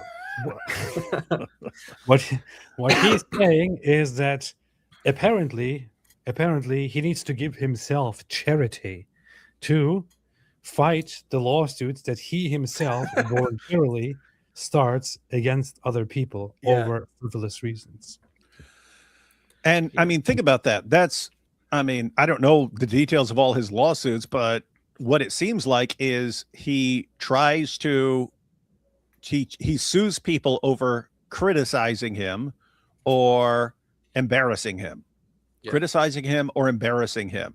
In other words, exactly what we would expect a narcissist to do. This isn't for the ummah. This isn't to protect anyone. This is because of his fragile ego. Oh, you said this about me. I'll sue you. Oh, you embarrassed me in this debate. I'll sue you. That's him. And Avery, no, I'm going to stop you from using this pathetic tactic, you narcissist. And then Hijab whines about it. Why? Narcissist. Total narcissist. Now the Muslims are about to get the belts. They're about to get it. Oh, here we go. Finally, someone's going to tell them what they need to hear. I'm very proud of the fact that all my enemies are the biggest enemies of Allah, the biggest enemies of Islam, the biggest enemies of Muslims. I am glad and I'm proud to Allah subhanahu wa ta'ala that Douglas Murray is my enemy, that David Wood is my enemy, that these people. Hey, shout out. He would catching strays, but it's a shout out, right? Hey, I love it when he calls me one of the biggest enemies of Islam. I mean, he could have just been like, oh, this pathetic little no-name weakling. But instead, the biggest enemies and destroyers of Islam are coming after me. To be fair, I mean, he did call me that too, and I was actually kind of surprised by that because it doesn't go very well with his regular attitude of trying to minimize and insult and belittle his opponents. Mm-hmm. But he did directly say that you and I are the greatest enemies of Allah. Enemies of Allah or something like that. Hey, Hijab, little life lesson, buddy, man. We got a saying over here. Don't start nothing, won't be nothing. That's right. That's right. It's on you, buddy. My enemies, I'm glad that these people hate me enough to try and damage me. What do you call it? Douglas Murray and The Spectator essentially paying £1 million to try and take me down. And now these other guys from another country, 100,000. Oh, no, pause that right there. Right, think what he just said. I mean, again, like absolute narcissists. They spent £1 million to try to take me down. Yeah. No, He did? you sued these guys in order to control what a newspaper and what a journalist can say about you. Yep. And they said, no, we're not going to let this guy just, we're not going to back down if this guy sues us and all of a sudden we won't say anything about him because we're scared because he'll sue us. If you let that go, keep in mind, this is the exact same thing that Avery's doing, but it's among journalists. Hey, if we let this guy just sue us over anything we say about what these guys are doing, they're just going to do that every time we post anything dealing about any one of these guys. And they'll just sue us. They'll smell weakness and say, oh, the Spectator and Douglas Murray will instantly back down and settle out of court every single time they post anything, which means what? They're never going to criticize us again. They're never going to say a word. Hijab could go down the street saying, I'm going to slaughter you all in the name of Allah. And they wouldn't post about it because they'd be worried about being sued. That's what would happen if they back down. So he tries to control what journalists can say and report on, and they say no and defeat him. And they spend £1 million to try and shut down my powerful dawah. You are scum, dude. You're scum. Glad you read that hadith. Rubbish. Scum and rubbish. And the Muslim community, I'm not asking you to make me rich.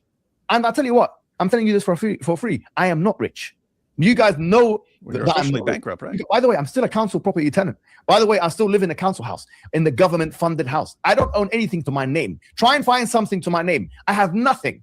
Yeah, because I've given it all away. Yeah, I've given every single thing away. Either to You remember what he told Daniel? What he told Daniel about the wives? He said that. Yeah.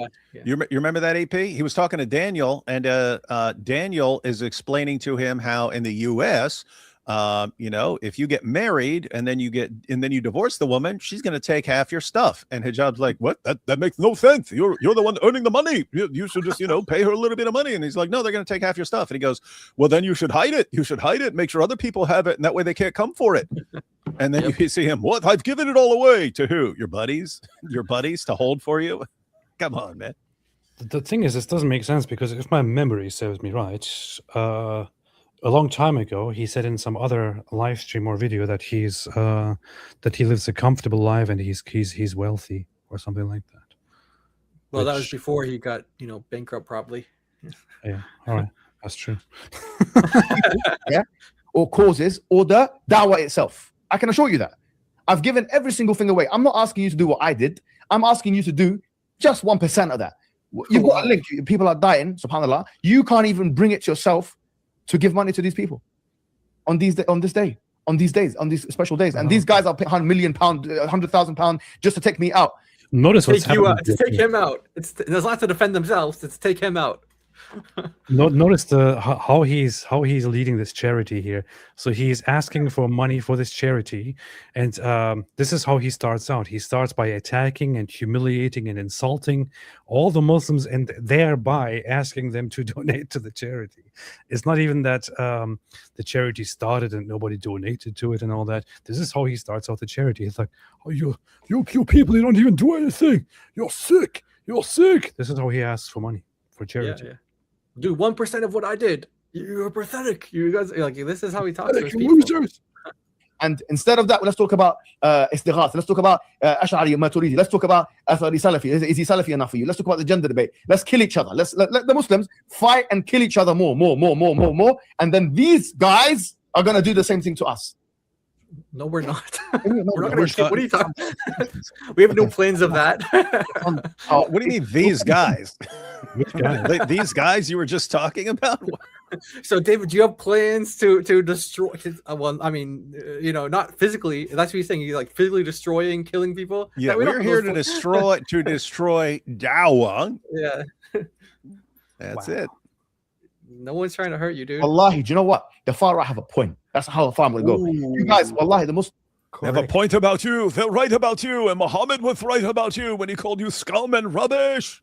Correct, they have a point. Yes, Prophet Muhammad agrees with the far right about us. Look at his face, man. And poor Subhor, he's just stoic the entire time. Yeah, he's like, what am I supposed to be doing, guys? Someone tell me what I'm supposed to do.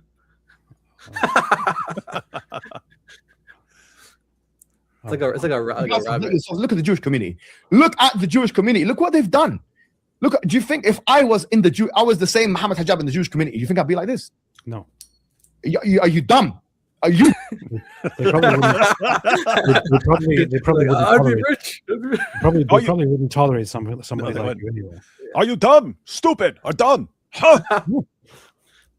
I'm very, very sure, knowing the Jewish community, they probably wouldn't have somebody like you. If they did have, they wouldn't tolerate you. They would generally push you away and push you out and not have you in their circles. Just look at Rabbi Shmuley. Dumb to think that. If I was Mohammed Hijab with the clout that I have and the influence that I have, yeah, and I was a Jew in the Jewish community, do you know how they take care of me? Do you know how I would be taken care of? Yeah? Do you think that I would have to be funding my own litigation? Do you think that I would have to be doing my own thing? Do you think that I'd be bankrupt? Do you think that I wouldn't have backing? Do you not think that someone like Douglas Murray, who Netanyahu himself came out and he said, Netanyahu himself, he said, we need to take over TikTok, and we made a video about that. And he said Douglas Murray, and he was praising Douglas Murray. Do you not think he's got a hand to play? Do you not think Elon Musk, by the way, which I'll expose what he said about me? Mohammed Hijab wishes he was a Jew. Expose it, because what he private communicated to me all his threats. Oh, he's still saying that? Yeah. He's still saying Elon Musk threatened him. I thought that was about the whole hotel scandal. It was. Thing It obviously was. He's It gonna obviously go- was. He's going to go further into it now. Who Elon Musk himself, and you think it's a lie? Wallahi, it's not a lie. You've seen it. Have you seen it or not? Okay, wallahi is not a lie. And the only When Muslims say "Wallahi," are we supposed to believe them? Is that something Yes. we're supposed to Yes. believe? Yeah, now? they don't lie, guys. They don't lie. If a They lie on Muslim the says, Yeah. all the time. if Yes. a Muslim Subhor, says, do you confirm?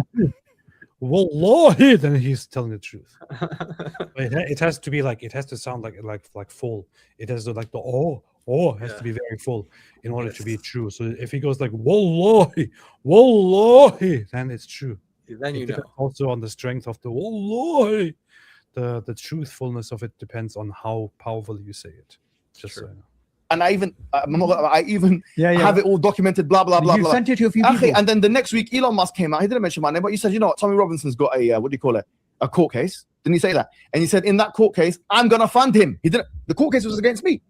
I'm the one who took him to court. So you got Elon Musk, Netanyahu backing my enemies, and we can't even raise £10,000 sterling to save some poor people in Lebanon who the missiles have rained on them and killed them in the buildings. the Muslims, land- you it's are a disgrace, wallahi. You are a disgrace.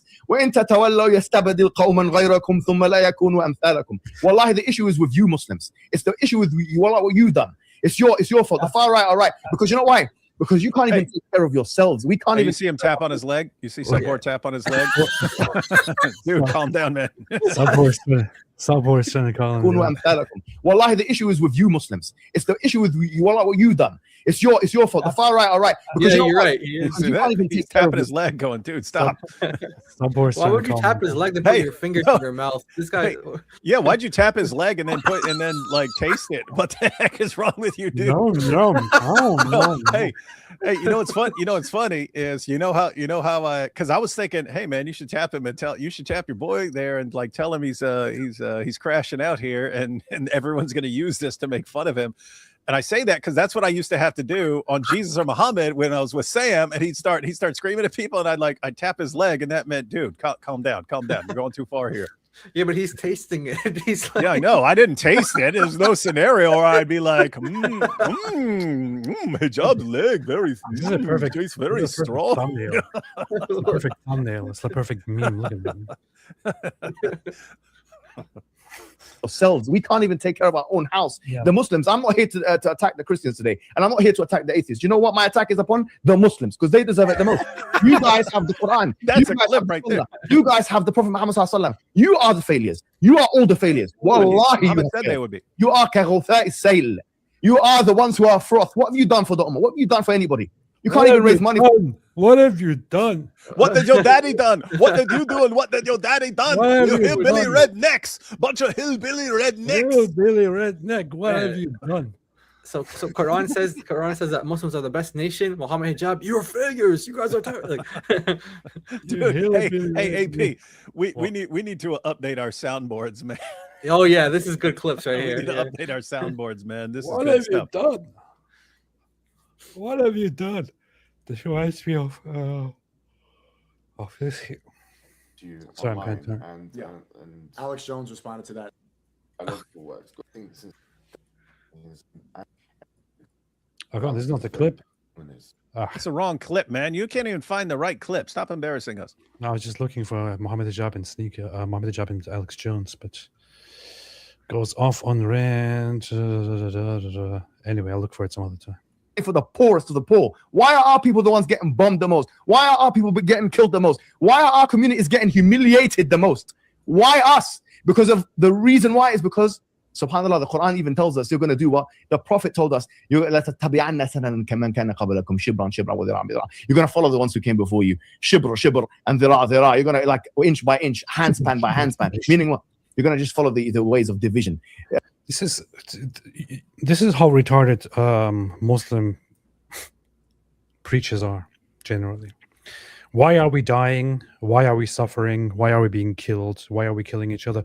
Oh, it must be because we don't focus enough on Islam.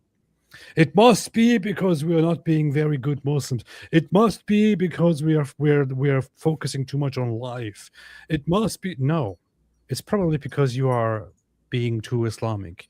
It's probably because you are being uncivilized. It's probably for these reasons. That's why you are constantly fighting each other. That's why you're trying to start fights. Just like you, Mohammed Hijab. Muslims and the Muslim nations keep wanting to start fights that they cannot win. And then they get bombed as a result. And then you complain and say, why is this happening? Why is this happening? Why is this happening? I don't understand what is going on here. Maybe we need to be more like Muhammad. Gosh, so stupid, man. This people divided into this many sects, and we're going to divide into that many sects. We're going to divide. We're going to كل حزب بما لديهم فرحون, as the Quran says. Every sect with what they have, they're very happy. Allah says that. Every sect, Muslims. كل حزب بما لديهم فرحون. You're attacking this one. You're attacking that one. أخي. Yeah, Muslim. Hang on, let me look for this thing here. You want to take a few super chats? Inshallah. Inshallah Akbar. Allahu Akbar. Nurdin. Hey, what's up, Nurdin? I will probably wait until you are done with your Yajuj and Majuj experiment and see if you're going to admit it's a spiritual issue. I admit it's a spiritual Alex Jones issue. to a debate about this after he called us Wait a minute. Hang on. disgusting. Oh, do you find it? Hasn't responded. Would you? I challenge Alex Jones to a debate about this after he called us disgusting, but hasn't responded. Would you debate him about? You know, if he wants to fight me, if he wants It's about to debate get me, if he wants awesome. to engage in any way, shape, or form. That fat piece of shit. Think about how baked he is right now. How baked is this? Humiliate him. Okay, He's getting late, nothing. guys. He's nothing. Okay, Alex Jones is a fraud. You have to understand this. And for those who rely on his conspiracy theories and stuff like that to live their life, I have to say, he's nothing. He's a nobody. He has no accolades. He has no achievements. He has not done anything. Why are you listening to this fat man? Why are you listening to this fat man? What has he done? What has he proven? What has he He shown? exposed the Bohemian Grove, the Illuminati. Okay, so what? Okay. So what should I do now? So what now? He said that they put fluoride on the water to turn the frogs gay. Okay, is that it? Is that what you want me now? What, do I have to bow down to this fat piece of shit? You don't have to bow down. Sorry to say, who are you, Alex Jones? He exposed the globalist agenda. What? The globalists, the Chi-Coms. He's nothing. Alex Jones is nothing. He has I like his stuff. It's too bad that he set up Alex discussion. Jones is nothing. You have to listen, Alex. You're nothing. You're nothing. Look at my face. Look at me. This is the face of a man who you could wish to be. Who you could wish to be. You can pray to whoever the hell you pray to or whatever the hell you do to be. Okay? Look at me now. Take a look at me. I mean, just take a look at this. Tell me, what can you do to me? What can you do? Shout at me with your stupid voice? This and that. Talk about Islam. What have you done? What have you done in your life? What are your achievements? Does your wife love you? Does your mom love you? Does your mom love you, boy? Does your Alex Jones? Does your mom love you? This is my question. If I was that, I'd spit on you. If I was that. She's nothing and you're nothing. So to say. Oh no! That was the last. He said she's nothing. You're nothing. That's just a horrible thing to say, and he's just laughing about it, man. It is. You get it. On you if I was there. He said I wouldn't spit on you if I was her, Your mum loves you, boy. or he would. Does your Alex Jones? Does your mum love you? This is my question. If I was there, I'd hate you. I'd spit on you if I was. Oh, I'd spit on you. That says a lot about you, Hijab. If you would hate your child and spit on that child, that says a lot about you and your relationship with your own kids.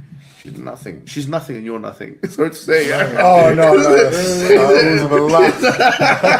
Just randomly insults his mother. Yeah. no. What did his mom do, man? I'm sorry, Yadi. Your mum is nothing, actually. What? Alex Jones, your mum is nothing, and you're nothing. Sorry to say, it's done. His mom might be a very nice person. I don't care. She's I nothing. bet she's a nice lady. All right. She's nothing, and he's nothing. Come on, Alex. Come and get me now. You heard me right. I said your mother's nothing. Come and get me now. He hasn't slept. He's sleeping. They're making excuses for it. Everyone always makes excuses. 3:28 a.m. It's 3:28. Huh? Your mother. Oh my Come on, Alex. Yeah. Come and get me now. Oh my god. Now they're saying takbir in the chat. Okay. His mother is nothing, and he is nothing. His father is nothing. His whole family is nothing. You nothing. What have you achieved? Tell me what the Jones have achieved.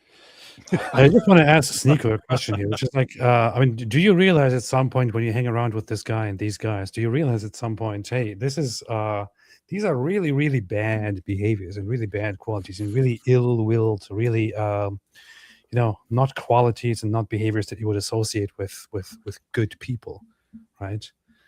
This guy sitting here over a little feud over Alex Jones calling it disgusting what he said, and this guy then in response attacking Alex Jones, attacking his wife, attacking his mother, attacking his father, who have no involvement in the situation at all, insulting them, belittling them, calling them nothing, saying I would spit on you if I was your mother.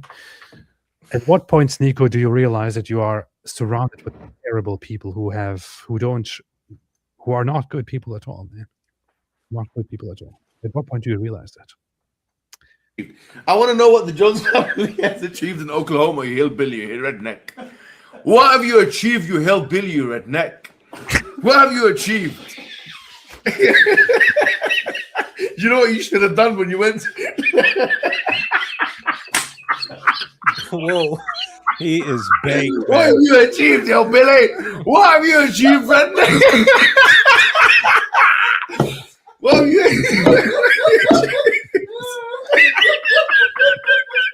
What?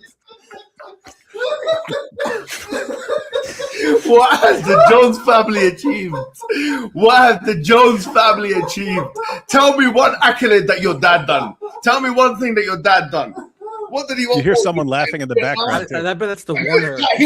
That's probably Warner. That's probably the Warner in the Diddy here. Somebody's making sounds like Warner. Yeah, Warner likes to watch. We know. Yeah, he's probably there laughing in the. What did your hillbilly father achieve? Tell me what he achieved. Tell me what that redneck achieved. Huh? Talk about Islam. Get out of here, you hillbilly. You fat shit hillbilly. Get out of here. Well, mate. I don't think he talked about Islam. He just said that we're disgusting for our beliefs on age of marriage. Okay. I don't think he said we're disgusting. Islam is disgusting. He said we're disgusting. Was he calling Islam a cancer?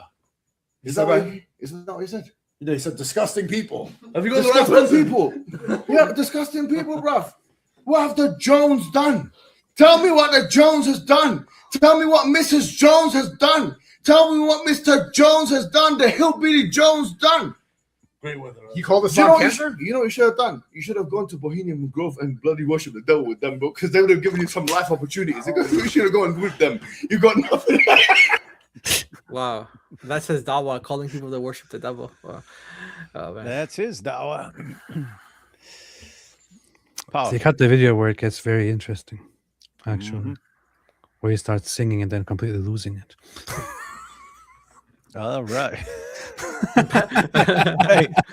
hey, they'd have more if he had made the same video now. He'd have more to whine about because Alex Jones did the entire Zut video. Oh yeah. He shared the story of Mohammed and Al Zut. That's right. That was classic. That's right. That's right. That's right. That's right. Does your wife love you? Does your mom? You achieved. I want to know what the Jones family. You looking for the part where he sings, man? Is that what you're doing? What? Shit, helping me. Mrs. Jones has done. Great weather. Giving you some life opportunities. It's the same. It's Come the on, same ending, man. It ends here You're again. not gonna be searching videos for 3 hours, man. I'm going to be searching videos now. I'll spend the rest of this live stream searching a video and looking for the right video. I think I recently clipped it when he sang because he did the thing with IP. He started singing the Mrs. Jones song, so I clipped it recently. So if you see that, I clipped it recently, but I don't know if it has the part you're looking for. Just it's him singing and like laughing and stuff. Oh yeah, just losing it laughing. Yeah. And then Sneak was like, "Okay, we're gonna end the stream now, guys." Yes, that's what I mean. Yeah, that's I got that clip somewhere. That's exactly what I mean. Yeah. Where Sneaker realized, okay, this is getting too much now. Yeah. I got that on there. Yeah. We're dead. We're finished already. We're done. We're finished. We can't even raise money for our poorest people. You are a disgrace. Wallahi, I realize the Muslims are the problem. In fact, if I'm gonna continue making videos, the only right thing is to make videos about you. Wallahi, forget about the Christians. The Christians have a better job than you. Look at them. Some of the nations are way better than your nations. That's true. Some of them. True. Some of them. I mean, I would say our Christian nations are at the top in terms of quality of living and happiness and all that. Christian nations are significantly better than Muslim nations, which totally suck. So, and all these guys agree, which is why they want to run to Christian majority nations and so on. Hillbilly redneck. Tell me more, Alex Jones, about your mom. Oh, I found it. Okay, I found it. You got the song now? I think so. If this is the one that Jai, you should. Oh yeah, not the first time he sang that song. Yeah, that's it. Yeah. Wait, let me download it and play it. Okay.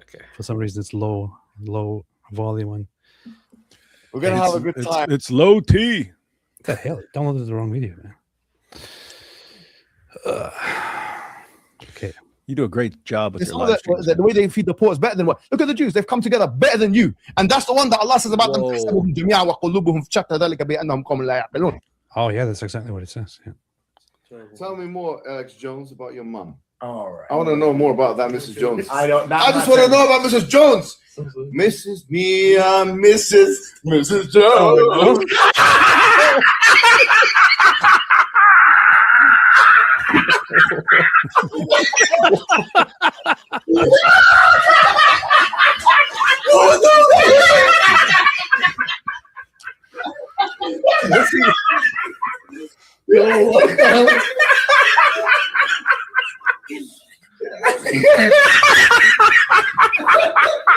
This is why you don't stream at 4 a.m. Yeah, sure.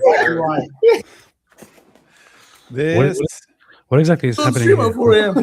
Like, what exactly is happening here right now? Where are they? Where are they, Jai? This is in Bosnia. Oh, this in Bosnia. Wait. In Bosnia, was hotel. this the trip that that Malik exposed when That's they're the going one. around and doing all kinds of things? Yep. Oh, That's why I think it's the Watcher in the background laughing. Yep. The Warner? Yep, the Warner. Oh, the Watcher? Yeah. This is why you don't stream at 4 a.m. Exactly why. What Oh, Bro, someone said he's high on Dean. Yeah, they could tell he's high. Halal coke. Hello, Coke. Oh, wow. Great stuff. Time for Fajr. Time for Fajr prayer. Oh my god. Oh my god.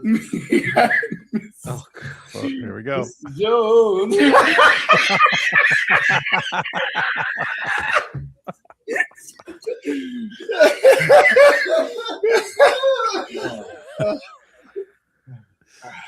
Oh my god. Oh my Allah. Okay. Well, hope you enjoyed the stream. He's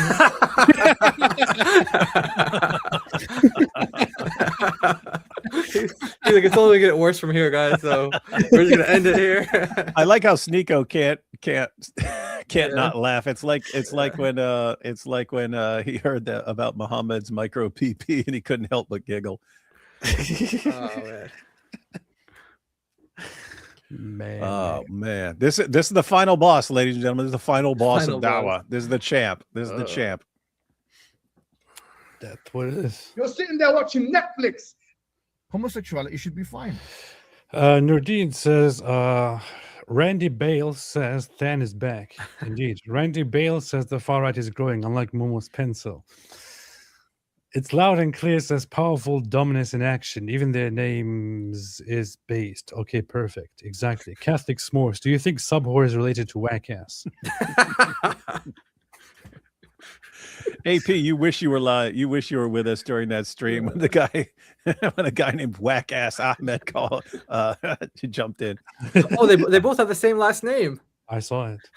Oh yeah, hey, Whack Ass and Subhor are both their last names are both Ahmed. Whack Ass and Subhor, same last name. Coincidence? They might be cousins, first cousins, so they might be married. It's Subhor Ahmed and whack ass Ahmed. Yeah. Not joking. The dude's name was Whack Ass, man. It was crazy. Just enjoying seeing Hijab crashing out on his mindless minions, not willing to fund his next Muta marriage in law. I know. Timothy Freeman, welcome back from the United Kingdom of Abdulistan. Thank you. I appreciate that. Could you show the subtitles? Hard to understand, Mo. Lil Wolf the Red, that might be the only accurate prophecy Momo ever made. The fact that we're laughing his followers out of our countries. That's good.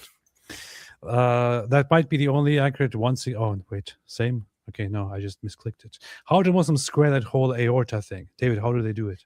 Bunch of stupid things. They'll say, oh, but it uses a different word for aorta. It uses different word for aorta, you see? So it's talking about, yeah, they're synonyms. It's like saying, if I'm a false prophet, I will drown in a pool of H2O. And then I drown and I say, I'm dying in a pool of water. And you say, oh, see, he used a synonym.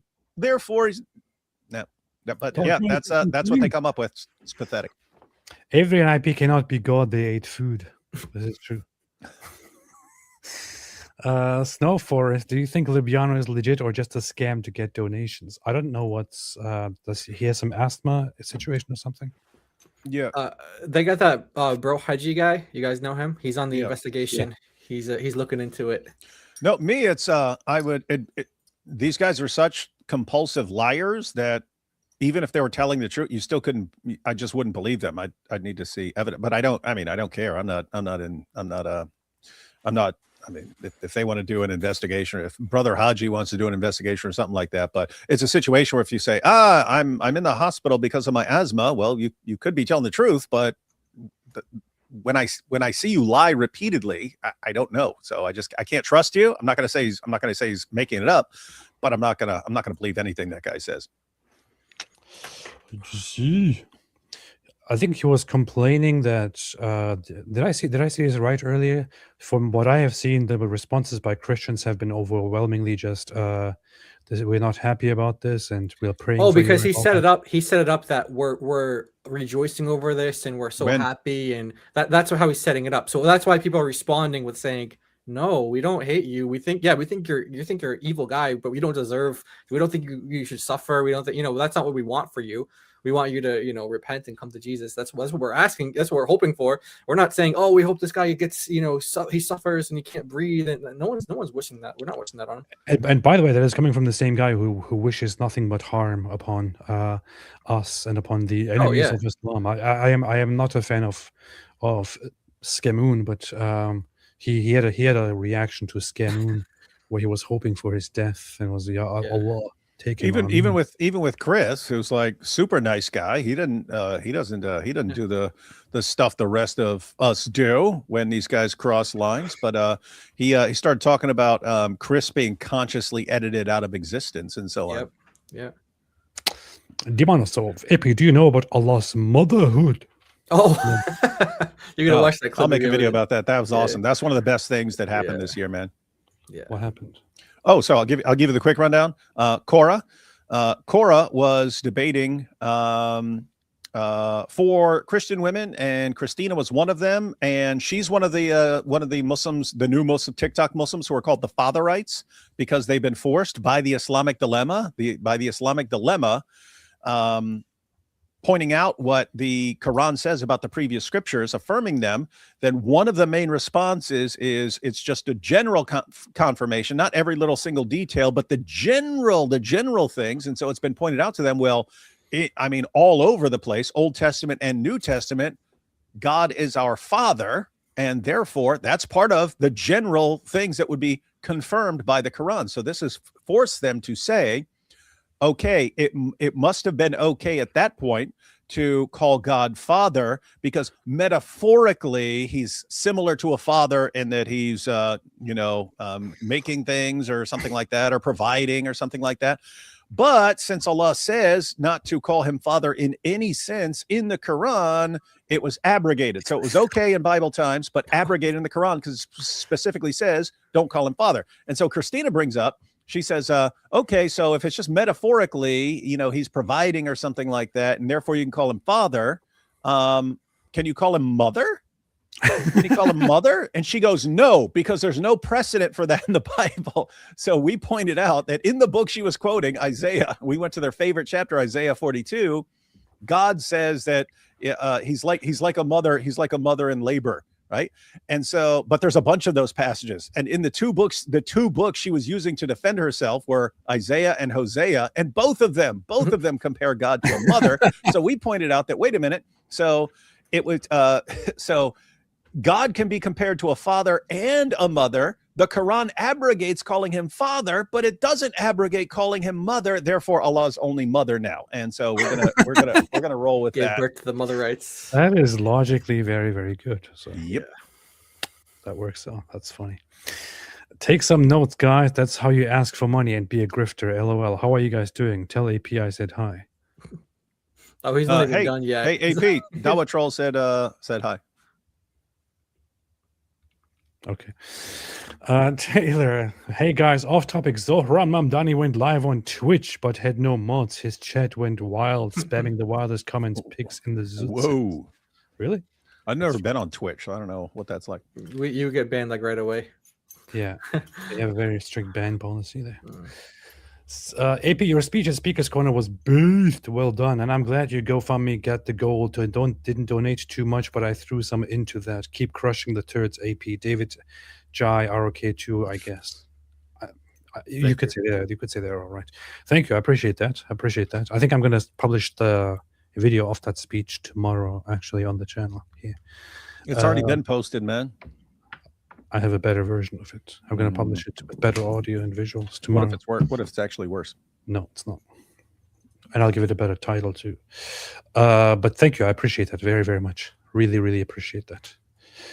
Poor Shah Marshall. How hijab is still a Muslim is ridiculous. His arguments are so weak and has been proven wrong so many times. Surely it's just to save face. Well, he did tell me why he is a Muslim. When I asked him, he said that he's a Muslim because he'll probably die soon, and he wants to go to heaven. That's what he told me. He said he has a brain tumor, and he'll probably die soon, and that he needs to go to heaven when he dies. That's what he told me when I asked him. Because I said to him, do you actually believe in this? It doesn't strike me as so. And so he said, well, I have a brain tumor, but don't tell anybody. And I'll he announced it. Yeah, he announced it. Ali Dawa did some he's doing some new show where it's like another thing to get donations from people. But in that show, he revealed that he has a brain tumor, but it doesn't. It sounds like it's nothing to worry about from what he said. Yeah, he told me about this way back, I think many, many years ago. He told me privately, and he was like, don't tell anybody, but I have a brain tumor. But in that, he talked about how obviously he gets a lot of, because of that, he gets a lot of really bad migraines and things. And so he has a lot of painkillers a lot. So that can also be why he acts this way, because maybe he's on a lot of pain, he's on a lot of medication a lot of times. It could be another explanation. But he also talked about if he could make anything halal that's haram, and his number one thing he said, apart from the obvious, we all know what the obvious would be, but he said apart from that, he said it would be making drugs halal. That's what he wants to happen. If he could change anything from sinful to being allowed, he would want it to be drugs. Which drugs? He said the ones to kind of break the ice, kind of make you more sociable and things like that. Roofies? And then some guy was like, "What about whiskey? How about whiskey?" He's like, "What does that do?" He was like, it sounded like he wanted to try it after that. If the guy said that, he's like, "Oh, so yeah." Don't we already have a picture of him on the beach drinking or something? Yeah, he was probably playing dumb with that. He probably. Yeah. I don't know if he's playing actually. He might not have been playing. What would you want to be a halal, Hijab? You know, the kind of things that get you really buzzed and drunk. Let me get that. Let me get that for you. Let me get that for you. I'll get that for you. We can play it. Do it. Watch Mohammed meet all that, please. Yeah. Oh no, that was hilarious, man. You can't. I can't play that. No, you can't play that. Yeah, guys, I watched that because someone was recommending that channel videos, 2 of the shorts yesterday, and then when I watched those, then a new one popped up, and it was the Zoot. It was a skit about Al Zoot.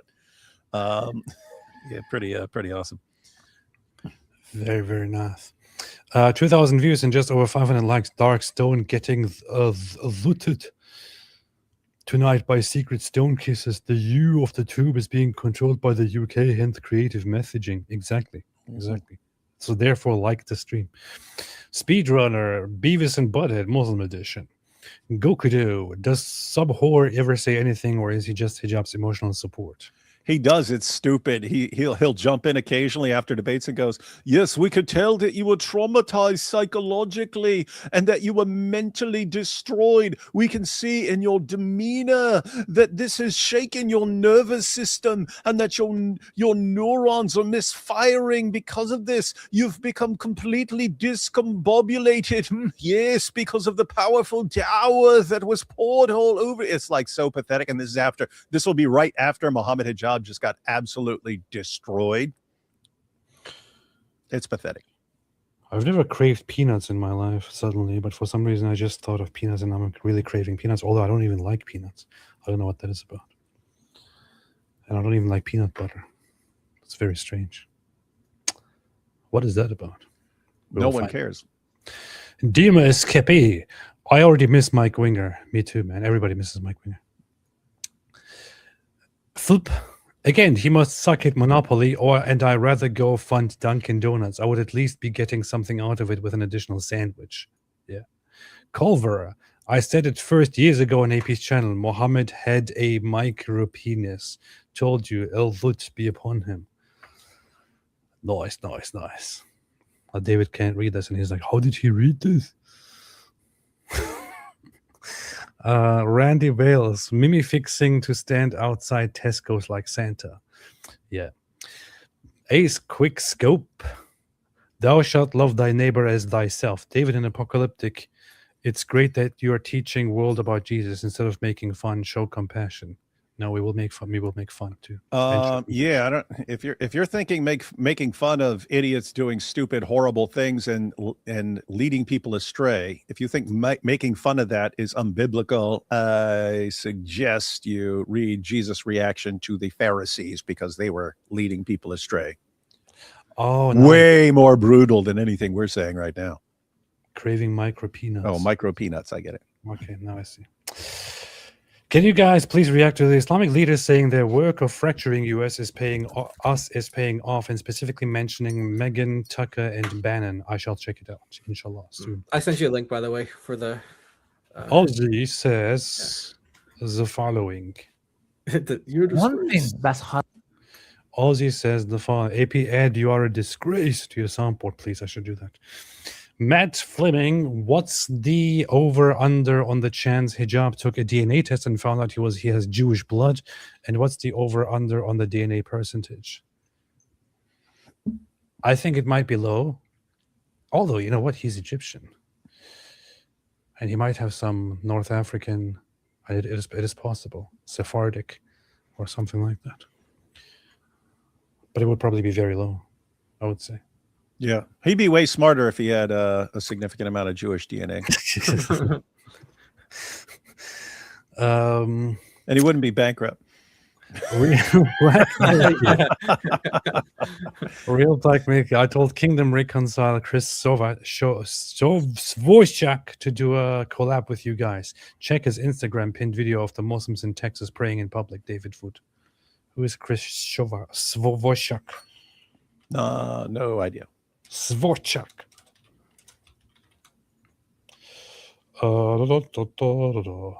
I'll check it out. Kingdom Reconcile, 65,000 followers. I only collaborate with people who have 1 million followers at minimum. I'll check it out. I'll check his page out. Songs of Relief. Hey, that's a good point. Hijab is single-handedly demolishing the Ummah. Has Alex Jones ever done that? What accolade? Oh, Yes, you couldn't destroy the Ummah. Only I can destroy the Ummah.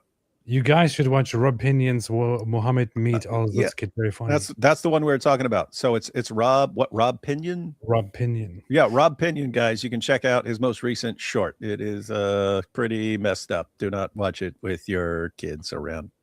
Don't. Songs of Relief. Hijab is in violation of net zero emissions goals. That's true. KB reacts. Orthodox Muslim is also scamming his followers. He needs is an inhaler for his asthma, and he's running with asthma like it's cancer to get donations. Well, there are different kinds of asthma. I'm not sure what kind of or different severities or degrees of asthma, as far as I know. Yeah, it's one of the top killers for young people, actually. But we don't know his situation. We do know he lives in Canada, though. So I'm not sure how much he's actually covered from the Canadian government versus what he needs in donations. He might be trying to go private. I don't know. I don't know the details of it. But I'm sure Bro Haji will do the digging, and we can trust his due diligence. Yeah. I don't know much about asthma, but I think there are different degrees and stuff of that. So I don't know, or different types. I don't know. Jack Ray, this is your brain on drugs. This is your brain on Islam. This is your brain on drugs. It's gone. There's nothing there. That's funny. Jack Ray's funny. Unique Pet's a big question in Islam. Why wouldn't men also be covered? Because women need to be covered. Men don't have to do anything. When women are outside in the environment in 7th century Arabia, women can't just walk around outside by themselves and be seen. If a woman walks outside, she's fair game. Muslim men may approach her and harass her. That's literally what was happening at that time. So Omar, Muhammad's dear friend, said, hey, you know what? I want to look at these women. I want to look at women. I want to look at women and talk about how sexy they are. I want to go up to them. But Muhammad, Ya Rasulullah, your women should be covered so that I can avoid them, so that I can know that those are your wives. And then the ruling was extended to all women who are Muslims, eventually to separate the Muslim women who shall not be harassed from the non-Muslim women who may be harassed at will. That was the early context. Speedrunner, way too many gay videos from David Wood and AP this week. First Jay Dyer, now Hijab. What next? Stream the entire Nolan's Odyssey movie? I feel so vindicated. I've always hated Christopher Nolan movies, and now I see everyone making a huge fuss about the Odyssey movie. Now I feel very happy about that. I don't feel happy that somebody's messing up the Odyssey, but I feel happy. I'm happy that that Christopher Nolan is doing it, because I've always hated Did he make The Dark Knight? Yeah. That's one of the best comic book movies ever. I haven't watched it because I haven't. So you're watched wrong. it. You're wrong. And people need to stop. People need to stop hating. People need to stop hating. They haven't even seen it yet. Might be awesome. But he did some of the dumbest movies, such as Interstellar, for example. Absolutely terrible, overrated movie. Never saw it, so I wouldn't know. And I'm not taking your word for it, because you have terrible taste in movies. Or Interception. Oh, Inception? Yeah. Yeah, I wasn't impressed with that. I wasn't impressed with that one either. Yeah, everyone else loved it, and I was like, this is so stupid. Most overrated movie ever. It was pretty overrated. If you like Inception, you're probably gay. Farhan, thank you so much. I really appreciate this. Really appreciate the generous super chat here. God bless the three of you brothers. Me and my family were recently kicked out of Dubai because my husband was the pastor of an underground church there with believers from Muslim backgrounds. This is from the so-called most tolerant Muslim country in the Gulf. This is what I was recently pointing out in conversations that I had in the UK with people, both on camera and off camera. When I was at a gathering with all the most powerful Jews in the world, they were pointing out to me that Dubai is actually one of the good ones, and I said, no, it's not. I appreciate all the progress that they are doing, and I appreciate the diplomatic ties and all that. However, Dubai is still one of those countries that has Islamic laws on paper. I don't really care how much they achieved. I don't really care how much stuff they have done. If I went to Dubai, I would get in legal trouble and possibly find myself in prison, possibly even being threatened with the death penalty. I would probably not face the death penalty because I'm not a Dubai citizen. I'm an American citizen, and they would never dare do that. But if you are in Dubai, if you are a citizen of Dubai and you leave Islam, you may technically be sentenced to death, although it's not really done. But you could at least be sentenced to severe punishments like fines and long prison time and all that. If you talked about it, you would get severe sentences. If you spoke your opinion about Islam, you would get severe sentences. I cannot really speak kindly of a country that literally bans my existence.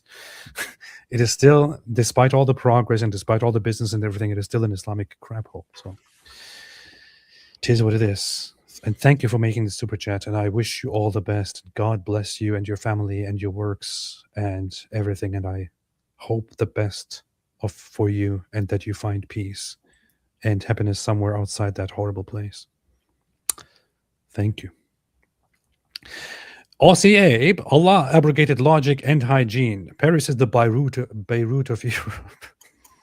That's a good point. Ava, I'm still crying laughing at somebody saying, yo mama got 2 right hands from that Korah debate review live stream. Oh man, you missed out, AP. Really? That's a good one. That's a good one. That was awesome. Oh, people were making hilarious jokes. I still have to go back through them and take notes. But yeah, I'm going to make a video about it, man. I'll give you, just watch the video when I'm done. You'll get it. You see. Miss B, can you explain if Melchizedek is God? Merci. No.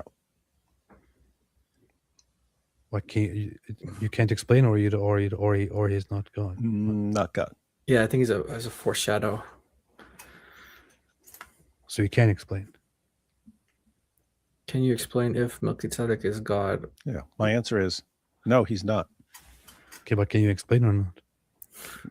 No, I can just answer. So you can't explain. The explanation is it's a misunderstanding. We have a video to watch, man. Get to it. All right. Yeah. Catholic S'mores, I hear Waqas is also an expert in morphology. It's whack ass. Waqas. It's whack ass, dude. Speed rather than cope. You are just jealous of Hijab's grifting. I am. He's the best of grifters. Do you think the Zoot hadith will be abrogated tomorrow and the Zoot playing backgammon all night? Yes. Gotta do something. Speed rather. Inception is bad. There's the gay AP take. No, I actually, it's actual correction. I don't have that much of a hostility to Inception. I just don't. I just think it's extremely overrated and boring. What I really hate is Interstellar. Horrible movie. And whoever likes it, I don't know what to say. Haram, you would make halal. What is one thing Mohammed Hijab's like? This is haram, but if I could, I would do this. I will make this halal. I'll do this. Huh? Well, no. Give me something. No. Yes. What would it be? Without mentioning what everyone would already expect. Yeah. Mentioning that aspect of things. He's like, you guys already know what I would say. So without the obvious one. What is the obvious one? Something sexual, I'm sure. Yeah, banging as many goats as he wants or something like that. Goats? Yeah, that's the obvious one. Yeah, that's it. It's I'd try some drugs. I would want to okay. Something. Would you want to try like psychedelic, like those? No, because I have hallucinated one time, and it was a horrendous experience. It made me sick. Really? It made me feel sick. Yeah. How did it happen? Or was it because of the? I was taking some painkillers. And I had thromboembolism, and I kind of took too much or something one day. What did you see? Oh man, so what happened was that it was like, you know, on YouTube where you can go 0.5, you can go like 2. Yes. It was like the whole world was going 0.5. Like that. Yeah, and then I went in and out of Consciousness. existence. In existence. Yeah, but it's like black, and then everything's like. Then after that, I didn't know what was there, and then I didn't know who I was. Say wallah. Yeah. So wallah. can you explain that to me? What do I you didn't know. I didn't know who's this guy. So I saw Mohammed Hijab was an outside figure. I could tell you. Yeah. You're a dork. Scum and rubbish. You're a terrible, awful narcissist. That's That's what you are. I can tell you, man. If you ever forget, let me know, man. I'll remind you. That's interesting. Anyway, let's finish this video here. That you think that they're together and they are divided. The Jews are divided. See, subhanAllah, you know, they've got Orthodox Jews, they've got Reformed Jews, but when it comes to Zionism, they all come together. Look at the surveys. They come together, they fund themselves, Aki. When it comes to Zionism, a lot of Zionists come together. They've done so much of a better job. There's 10 million Jews in the world. Let's be honest. There's 10 million Muslims in Cairo itself alone. There's 20 million. Actually, there's 20 million. There's double the amount of Muslims in Cairo as a city than there is Jews in the entire world. And look at us, look at them. Yep. Let's be honest. Let's be real. Look how united we are. Look at how disunited and disgusting. Wallahi, let's be honest. We've had enough of just disgusting. He said good disgusting. point. Good point. Good How job. disgusting we are. He said we are disgusting. We Muslims are Preach. disgusting, is what he said. Preach, Hijab, preach. He said we Muslims are disgusting. united we are. Look at how disunited and disgusting. Wallahi, let's be honest for a second. We've had enough of just like mujamala and lies and trying to make you Muslims feel good and being apologetic. I'm an apologist for the Islam. I don't mind they're talking about Islam and the Prophet, but I don't need to be an apologist for the Muslims. And in fact, we don't need apologists for Muslims. You know what we need? We need people to tell you Muslims that you're. Wait a minute. Wait, Why are you stopping him, man? Dude, that was like a Says dude. using a filthy quote like Muslims have micro penises is an awful introduction to Christ and a terrible witness to the gospel. What? That's not us. That's him. What the They heck were is wrong quoting- with you? they Who were is this? quoting Who is this him. dope here? I don't Using a think filthy Muhammad, quote. I don't think Mohammed Hijab is trying to witness. Yeah, he's not trying to witness. He's not trying to be a Christian witness to Muslims with the gospel. This is him insulting, dude. L6030. Just go somewhere else, dude. If you're gonna sit here and whine because we're showing what the champion of Dawah, what he really thinks about Muslims, go somewhere else. Just stop whining here, man. I wouldn't say that Muslims have micro penises because I can't make such a general statement. It is Mohammed Hijab who says that. Yeah, he knows must way have- way more Muslims than we do. Yeah. Right? And he even talked to, remember the group chat that got exposed from the Aisha scandal, and he was talking to Ali Dawa about that as well. He seems to know everybody's business. So I mean, he's just giving his assessment of the situation from his observations. Of just like He knows the penis sizes of Muslims. So mujamala knows way and more lies he knows it all. and trying to make you Muslims feel good and being apologetic. I'm an apologist for the Islam. I don't mind they're talking about Islam and the Prophet, but I don't need to be an apologist for the Muslims. And in fact, we don't need apologists for Muslims. You know what we need? We need people to tell you Muslims that you are wrong, that you guys are weak, that you guys don't back it. You're jealous of your fellow man. You don't want to see no one get good. When another guy gets anyway good, you destroy him. You put him down on the floor. Any guy, who do we have in our conservative community except that we've trampled him? We've trampled or humiliated him so that it doesn't do any good. So we can't have any great guys that are conservative and somewhat mainstream or whatever it may be. We can't have it because if we have it, then you're going to be upset about it and you're going to be jealous. And we've got to cater for your jealousy. Control your jealousy. Control your jealousy and know that the cause is greater than your damn jealousy. You're jealous. A lot of the reason why a lot of people are not getting what we need, why we don't have the power that we have, is because you're jealousy. That's the problem. Weak. You need to Muslim. You Muslims are jealous. You Muslims are jealous of people like me. They're You weak. need jealous. me. You're You jealous need of people everyone. like me. You need me. You need villains like me. Control your jealousy. Enough is enough. Do you not see that this is a bigger issue at hand? Do you not see that we have bigger issues ahead? Jelena, the anti-celibate movie. I'm banning you, Jelena. Yeah, banner. Well, I mean, what's crazy here is this entire video is jealousy, right? He's jealous of Christians supporting Avery in a heartbeat. He's jealous, man. He's jealous. That's true. Can we agree that Prestige is the best? though? No, absolutely not. I'm banning you too, Speed. Oh my goodness, that was. I mean, it was entertaining. It had a bunch of good parts, but it was so. Again, if you actually think about it, it's really stupid. It is incredibly stupid. This is my thing with modern art, man. It's like what I really what I really dislike about Christopher Nolan movies is I mean, I actually enjoyed Oppenheimer. I kind of enjoyed it, but even that is because I care about Oppenheimer. It was a nice movie, but it was so freaking overdone with this obsession with making it wonderful and making it beautiful and appealing and all that. Just tell the freaking story, man. The guy is obsessed with himself and his filmmaking. That's what I don't like it. That's why I don't like it. It insists upon itself. Yes. Control your jealousy, my friend. Control your jealousy. Enough is enough. Do you want me to attack what Christians all the time? You're dumb. You're stupid. You're the one who could have invested in this and invested in that. Why do we not have what these other guys have? Because you're weak and I'm weak. And we've got a link that you can click on the bottom of the screen.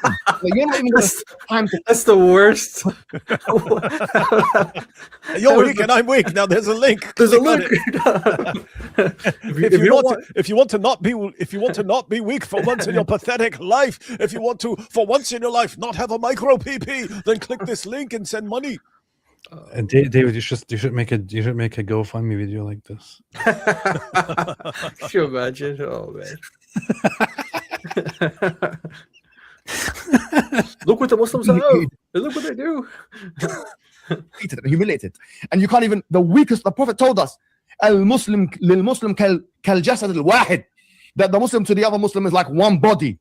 Or in another hadith, kal-bunyan yashuddu ba'duhu ba'da, that they all come together, meant to come together. We've got the most disenfranchised, impoverished, weak Muslims dead. Have you seen how many people? We've normalized the genocide in Palestine. The whole thing is normalized now. We see. I would never diss Gladiator. Gladiator was good. I didn't watch the second one. Nobody did. But the first one was definitely good. Gladiator was slamming. That is true. A dead Palestinian So we was the stay Dark away. Knight. Yeah. So was the Dark Knight. I haven't watched it yet. I have been told to watch it, but I'll do that at some point. And it might change my opinion, but we'll see. Hard enough. It's like, yeah, whatever. Yeah. We roll our eyes. It's enough. We don't want to see it no more. You make me sick. I make me sick. We should be sick. We should be sick together. Let's all be sick. That's a good soundbite, man. I need that in my soundbite. You make me sick. I make me sick. We should all be sick together. Yeah. Now donate. I specifically need the "I make me sick" on the soundboard, man. Enough. We don't want to see it no more. You make me sick. I make me sick. We should be sick wallah of each other. Let's all be sick.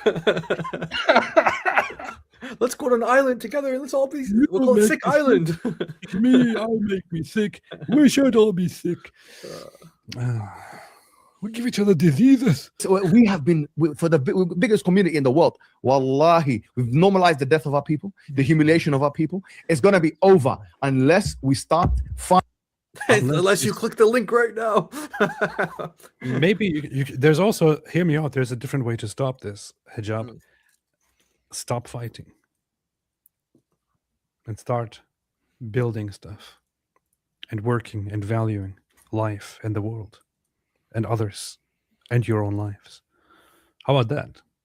No, life is disgusting. I hate life.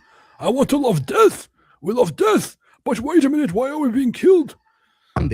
Unless we start behaving, unless we stop the jealousy and the haqq and the hasad and the karahiyah and the haqq. He keeps slitting his mind. The resentment that we have for each other, the jealousy and the resentment and the anger and this and that and the sectarianism. Wallah, you're off key.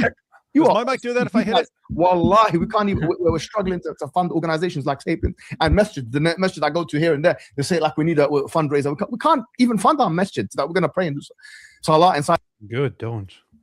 Smart. Don't build it. Go build it somewhere else. Go build your masjids in Egypt. Out of it. We can't even fund the masjids. People are dying everywhere in the world. We can pay the money. We are responsible more than the rest of the people. We can't even fund those. And those, mashallah, look at those other communities. They sorry to say, they're not in the position what you're in. Do you not look at yourself in the mirror and think like, if you care about your kids and your kids' kids and your grandchildren, that you're going to have to start fixing up here. You know, enough is enough, wallah. You want to criticize everyone sitting at home, all these public figures. Now, let me criticize you. Let me ask you an honest question. Answer properly. When was the last time you did something explicitly for the ummah that doesn't benefit anyone but yourself and your family? When was the last time you actually did that? I'm not going to do istiskhar or istighfaf, diminution or minimization of your charities that you give. If you give charity, that's probably the best thing you do after your prayers. Yeah, because it's sadaqah, it's something good that you give. you're helping other. The best believer is the one who's most beneficial to the people. Prophet ﷺ said that. أحبكم إلى الله أنفعكم للناس. He didn't even say أنفعكم للمسلمين. By the way, he said the most beneficial to the people. Yeah, he said أنفعكم للناس. Yeah, the best and most. This is so funny, man. He's just preaching stuff, and he's so angry about it. It's so funny to watch. Very based though. Believers are the Very ones strong. who are most beneficial to the people. What have you done? What have you done? What have you done, and what did your daddy done? You hillbilly rednecks. What did daddy done? What did your daddy done? What did your mama What done? did your daddy done? You What are have the nothing. Muslimin done? Your mom is nothing, and you are nothing. I would spit on you if I was your mom. Just let's contemplate What the hell happened? for the next 10. Why is there no sound? What? Like we can hear it. We hear it. You hear it? Yes, Yeah. we hear it. seconds. Ask it. This is StreamYard, man. The hell? You actually have to. You would have to go out and come back in. This is what StreamYard's been doing to everybody lately, man. Really? People can't hear certain things. Yeah. That was very, very strange. What have you done? Now I hear it. Okay. Okay. Answer. Just let's contemplate for the next 10 seconds. Ask. It doesn't even make any sense. What the hell? Anyway. What have you done for the Muslims? What have you done? What have you done? I'm not saying that you've done nothing. Think about it. Have you given money to charity? Have you given money to dawah? Are you backing it? You're too arrogant to even leave a positive comment about the dawah. We're too arrogant to even share a video. I don't want to share this one video here because this guy, I don't like him, his views are this and that, and he makes it off key. Okay, khalas, let the Christians continue sharing their guys. Let the Jews continue sharing their guys. Let the Zionists continue sharing their guys. Khalas. You can't even. The one who does the good and who the one who points to the good is like the one who does the good. It's a hadith. The one who. What is this, man? We have 2,000 people watching, 2,100 people watching. We have what? How many? That's how many 3 times as many people were watching him. How many super chats do we have? We have a handful of super chats, maybe 100 or yes. something. Yes. What is wrong with you? We have What's wrong 100 with you? super chats. No We have wonder. 1,100 likes. What are you doing at home? Yes. Christians, Christians, Jews. What are you Jews, doing? atheists. What are you doing? What are you doing? What have you is done? this? Why do you think dollar is so strong right now? It's because you won't do anything and you won't give any super chats. You I'm can't not even giving lift your super finger chats. and like the live stream. It's right in front of you. You can leave a super chat, but you're not doing it. This is why Darwin is so strong and they're crushing and humiliating us. You can't even like the live stream. What's wrong with you? Look at yourself. How do you look at yourselves in the mirror when you don't even click and you don't even click and put in the super chat? Like this live stream. What's wrong with you? You can't even like the live stream or leave one People single are dying. comment or share People are this. dying. Points to the good is like the one who does it. You guys, it's not even hard. Just take a video. You make me sick. You're making sick. You're disgusting. You're pathetic make me losers. Mohammed was sick. right about you when he called you rubbish. Link, whatever, like a donation link, and just put it in a group. It's one of the. The Quran is right about you when it calls you the worst of creatures. So you don't think you're going to get some multiplied rewards? Put it in a group. You've got a phone, you can just put it in the group, khalas, bismillah, and then you get multiplied rewards. You're too scared to do that, aren't you? Too scared? You're scared. You're Why would you be frightened. scared? You're scared. You're too scared to press the link. You're too scared. You're scared. Too weak. Muslim. Pornhub is okay for you because Pornhub you go on it. And how many times did you go on Pornhub last week? Let's be honest. Wait. How did he jump from that to what? Wait. Jumps randomly to Pornhub. So. Yeah, you gotta rewind that a little bit because how did he transition from? What the heck? Group. It's one of the last 10. The first 10 days of the Hijab. So you don't think you're going to get some multiplied rewards? Put it in a group. You've got a phone, you can just put it in the group, khalas, bismillah, and then you get multiplied rewards. You're too scared to do that, aren't you? It's too much effort for you. But Pornhub is not enough effort. It's easy for you, Muslim. Pornhub is okay for you because Pornhub you go on it. And how many times you go on Pornhub last week? Let's be honest. How many times you go? Whoa. Let me tell you how many times I've been on that. Too many to count. Wait, no, he's telling Muslims. Next to him, he's Yeah, just like telling still Muslims like that they are addicted to porn. That's what he's telling us. his friend. What's his friend doing on the computer? Look, and I know what you're on. What do you think Sunpor's on right now in front of my face? Sunpor is watching this right now. This is what I'm thinking about. Sunpor is watching porn as we speak here right now. Sunpor, why are you watching porn? How many times you go on Pornhub last week? Let's be honest. How many times you go? Huh? How many times have you gone on Pornhub in the last 2-3 weeks? Tell me, ask me that. Honest. Last month. Come on. Now we're racking up, aren't we? Now, since you've been on Pornhub so many times, but you've not been on the charities. You have all the energy in the world to give yourself a little pleasure and hold your little micro penis and masturbate. Or you can't even. That's when his friend raised his eye. Look at, he finally raised his eye when he said that. He's like, "You said you weren't going to tell anyone, man." Me? Oh man.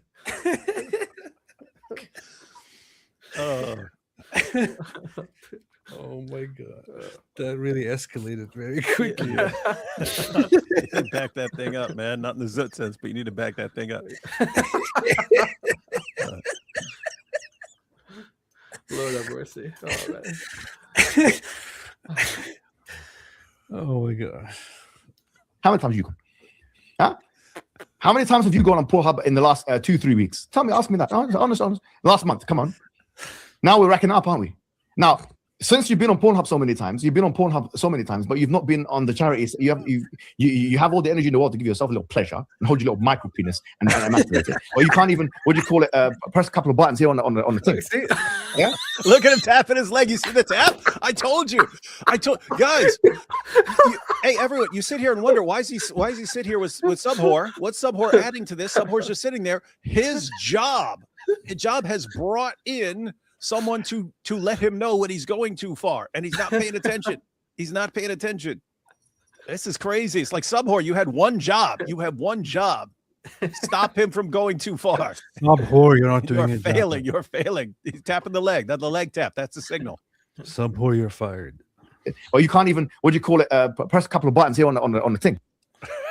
Whoa! Hey, Look at this. Hey, let's see if he tastes his hand again. Yeah. Dude, what is he doing? What are you doing with your finger, man? What are you doing? That's, You call it press a couple of buttons here Very suspicious. What are you doing with on your hand? the thing. Yeah. whoa! He's trying to press Mohammed Hijab's off button. It's not working. Oh boy. No, seriously, you think that your pleasures, the whole world. That's why حب الدنيا وكراهة. Poor Subhor, man. Poor guy, man. That would be the suckiest job in the world.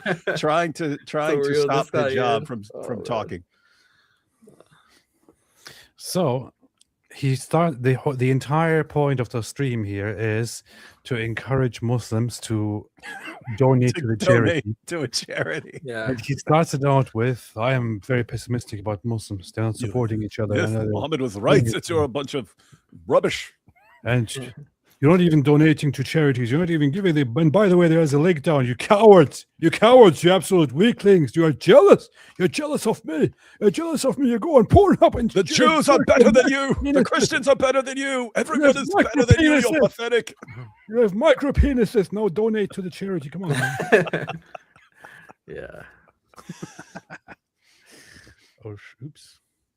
Are going to be cowards. You think Muslims, the majority of them, are brave now? The Muslims are going to be Jaban. The hate, you think your pleasures, the whole world. That's why حب الدنيا وكراهة الموت. The love of the world and the hatred of the what do you call it? كراهة الموت. Hatred of death. You're Jaban. You're a coward. Yeah, you're a coward. The Muslims are going to be cowards. You think Muslims, the majority of them, are brave now? The majority of Muslims are not brave now. Speaking about cowardice, those people are not showing their screens. I can't add them. So whoever's joining the studio, please show your face. There's so many people that have joined. This is where Subhor had to jump in. Yeah, Yeah. like, I need to start talking because this is getting worse and worse and worse. Yeah. Anyway, this fundraising campaign has gone a little bit weird. Yeah. Joined us, and I've had to kick them out because they're not showing their face. So carry on. Look, the fact is, we have Carry on. Carry on my way. Carry on. John. Carry on with what? He's telling him to carry on, man. I don't think he's doing his job right at all.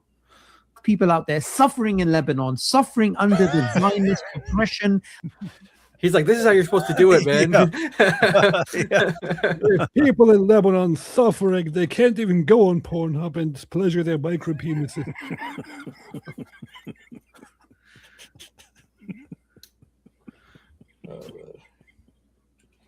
They're a bunch of cowards.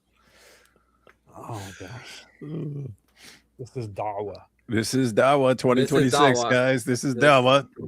This This is it, is man. Dawa. This is it. Only getting worse from here, guys. This is just pure entertainment. The only reason for this is entertainment. Anyway, I think we're done with the video. Yeah, the rest of it just like an ad. The rest is trying to manipulate the audience. Yeah. Mohammed Hijab, brother, I have a zut in my house. What's zut, man? Let me know. I'll be there in 15 minutes. Grabs car keys. I've got to get the hell out of here. Big boss Ali Dawa for Inch from Hijab WhatsApp group chat. Oh yeah, that was the comment that he made in the group chat. Yeah, that's. Oh yeah. So They're sharing all their sizes with each other. So that's, of course, a very important part of having a Muslim community. Hey, brother, now that you are part of this group, I have to ask you a question. How big is your penis? Well, I mean, according to Malik, when they go on trips together, they'll grab a girl or even a trans person and stuff and take that person back to the hotel and run trains. So they see each other. And the biggest expert on everyone's side would be the Warner, because he likes to sit and watch. According to Malik. He likes to sit in the chair and watch all the other Dawa guys take That's why you turns. call him the watcher. Okay. I see. Yeah, that's why I call him the watcher. Malik says he likes to sit there and watch. Nice. Speedrunner. Well, I don't care about your movie opinions anyway. Apostate. Matrix is worse than Matrix for profit. I'll just go talk to Isa. Well, the Matrix series altogether is absolutely terrible. So, not sure what kind of distinction you want to make here. It's terribly disappointing. It's also illogical, stupid as hell. What kind of scenario is it even? It doesn't even make any sense. No, it makes perfect sense the way AI is going. The first one, yes, all the others sucked. Why would they hook them up? Well, I didn't even watch the last one. Why would they hook them up and use them? It's like there's no need for that at all. It's like it's so pointless. Yeah, that didn't make sense because it said use them as batteries. Human beings are very, very inefficient as far as energy, because so much of it goes to your brains and stuff. The original plan was that the Matrix connects all the human beings together to use their brains as a giant computer, which would actually make sense. That would actually make sense. But they changed it to batteries to make it simpler for dumber people, and then it just made no sense to anyone who knows about energy use in human beings. Yeah. I don't actually hate those movies that much. I just didn't really enjoy Matrix at all. I just found it. I guess the best reaction I had to it was slightly overrated, because people were like, "Wow, this is the best thing ever! Wow, this is absolutely amazing! Wow, Matrix!" And I watched it once, and I watched it twice, and I watched it thrice, and I thought, I mean, I get why people. I get what is there to appreciate about it, but I just don't think it's that great. You're too young, man. You didn't grow up watching kung fu theater and stuff and watching all the kung fu stuff. And then when it wasn't as popular anymore, and you're like, I wish someone would bring back kung fu in a cool way. And then they did it, man. And then they did it. But it was so corny, man. It wasn't. It was awesome. It was the corniest thing I've seen. Shut up. Listen, you little weakling. You're sick. I love Tarantino. I love Tarantino movies. I love them. That dude does not make crap. I love Tarantino movies. I love Stanley Kubrick movies. I love David Lynch movies and some others. I don't love Christopher Nolan movies. Sales pitch of the century. If you have a micro PP, give me your money. If you have a micro PP, send me money and watch yourself grow. What has your daddy done, Tarantino? Dawah, while you get zooted, I get zooted. Let's all get zooted together. Hit that like button. Yes, you make me sick. You make me sick. You didn't even hit the like button. You make me sick. I make me sick. I didn't hit it either. We should all be sick at this. Big boss. When Hijab speaks Arabic, it sounds like yeah. And by the way, that's similar to what they believe. They think it has like some sort of mystical power over people. Like, remember Jordan Peterson? Why do you think it? And what made you think you should answer me like that? What made you think that was appropriate? Why would you say that? I don't understand the language. I don't know what that means. Why did you answer my question in that manner? AP, have you seen Eraserhead? Funnily enough, it's actually one of the movies that I haven't watched, and I think that I should be watching it, and it's been on my list of movies to watch forever, but I just haven't done it. I don't know why. La, la, la, la, la, la, la, la, la. This Star Wars rant is sponsored by Viagra. That was. Did you know about that, Jai? That was the brand that Adidawa was sponsored by. Oh yeah. Yeah. When was the last time you stood up to PP Mimi? A random goat. Momo, are you happy to see me, or is that chopstick in your pocket? Fibbles says, David, why don't you have custom emotes on your channel? Oh, I did back in the day. I'm the one who started that, man. I called them emojis because they were Mohammed, and then AP came up with Momojis. Hey, you remember that? I forgot about that. Yeah, of course I remember that. So I was like, hey, he had a better term for them. Nice. Tracy Wilbord, hijab reminds me of the old angry preacher Gene Scott, always yelling at his congregation for money. I don't know anything about it. David probably does. Nope. Sir Whitemeat says, make sure this gets to our brothers in Nigeria. Inshallah. I will make sure of that. Speedrunner, someone should super chat hijab about Jujin. Oh, David, you harsh. Yeah, David, very harsh. If hijab was smarter, he would make his own P-Hub channel and put a donation link underneath saying Allah will forgive the watching if you donate. Oh, wow. Oh, man. Oh man, don't tell him this. He'll actually do it. That's a smart idea. I can fund all my own lawsuits now. It's smart, and I would normally not endorse this, but it is for the betterment of the Ummah. Heb, hi Apostate and David Wood. Regards from old Jews that love you. Is it true that the Orthodox Church is the most anti-Semitic, as Rabbi Tovia Singer? Is that what Rabbi Tovia Singer said? I would say that in today's time, it actually used to be different. There was a time when the Orthodox Church was regarded as the least anti-Semitic.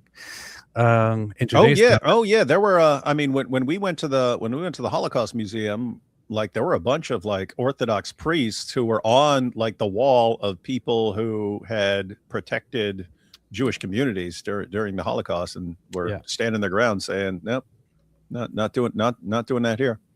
So historically, the Orthodox Church was rather the less anti-Semitic one.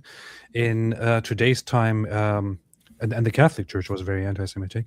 In today's time, the Catholics and the Protestants are the Protestants from the beginning. It was kind of just gradual, but the Western churches have kind of become not anti-Semitic at all, whereas the Orthodox Church, or members of the Orthodox Church, turned towards that trend for strange reasons.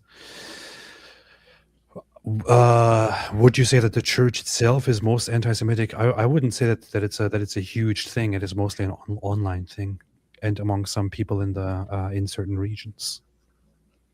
I mean, I go to an Orthodox church, and my priest totally loves Jews. So. Jack Ray, in Islam, if you aren't grifting, you're drifting. Alhamdulillah. And you have a micro BP. But what about Tovia Singer? Did Tovia Singer say that? I'm kind of wondering. May Mama Allah grant peace to Muhammad Hijabi. Powerful. Anything else? That's it, man.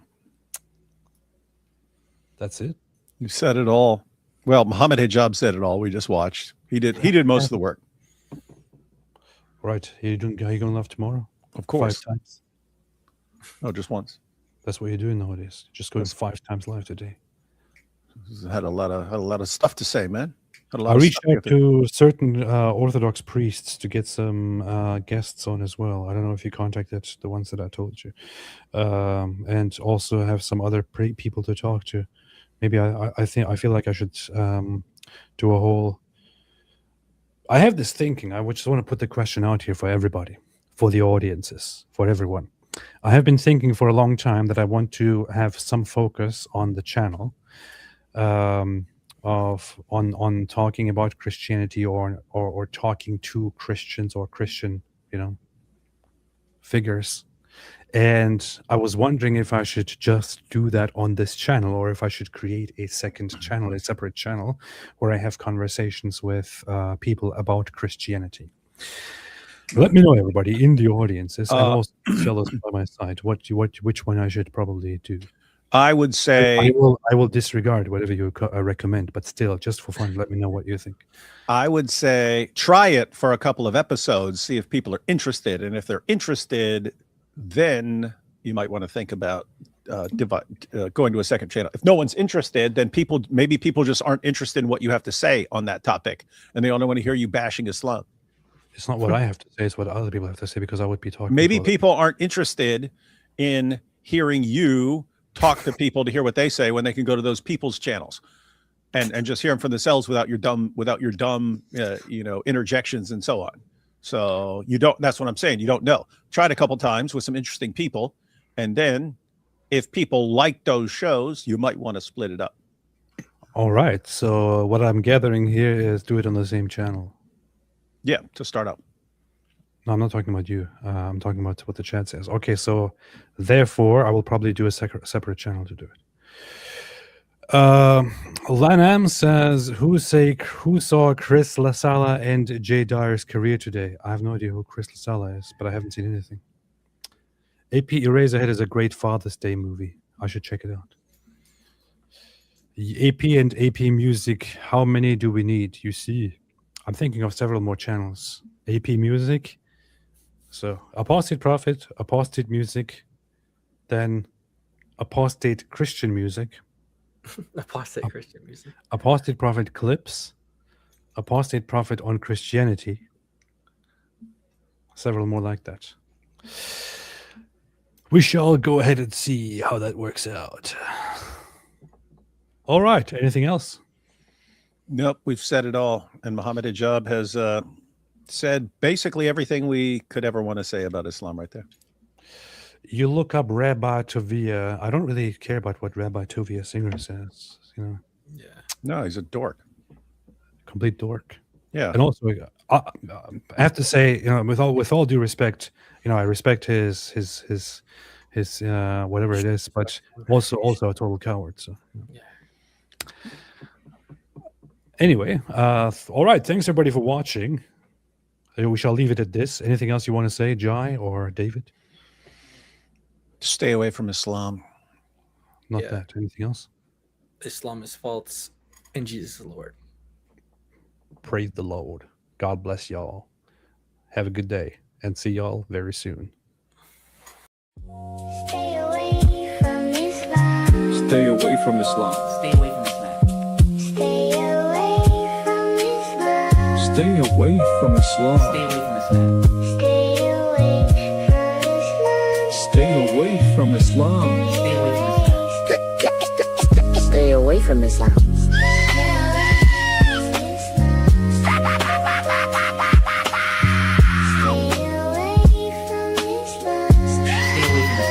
Stay away from Islam. Stay away from Islam. Stay away from Islam. Stay away from Islam. Stay away from Islam. Stay away from Islam. Stay away from Islam.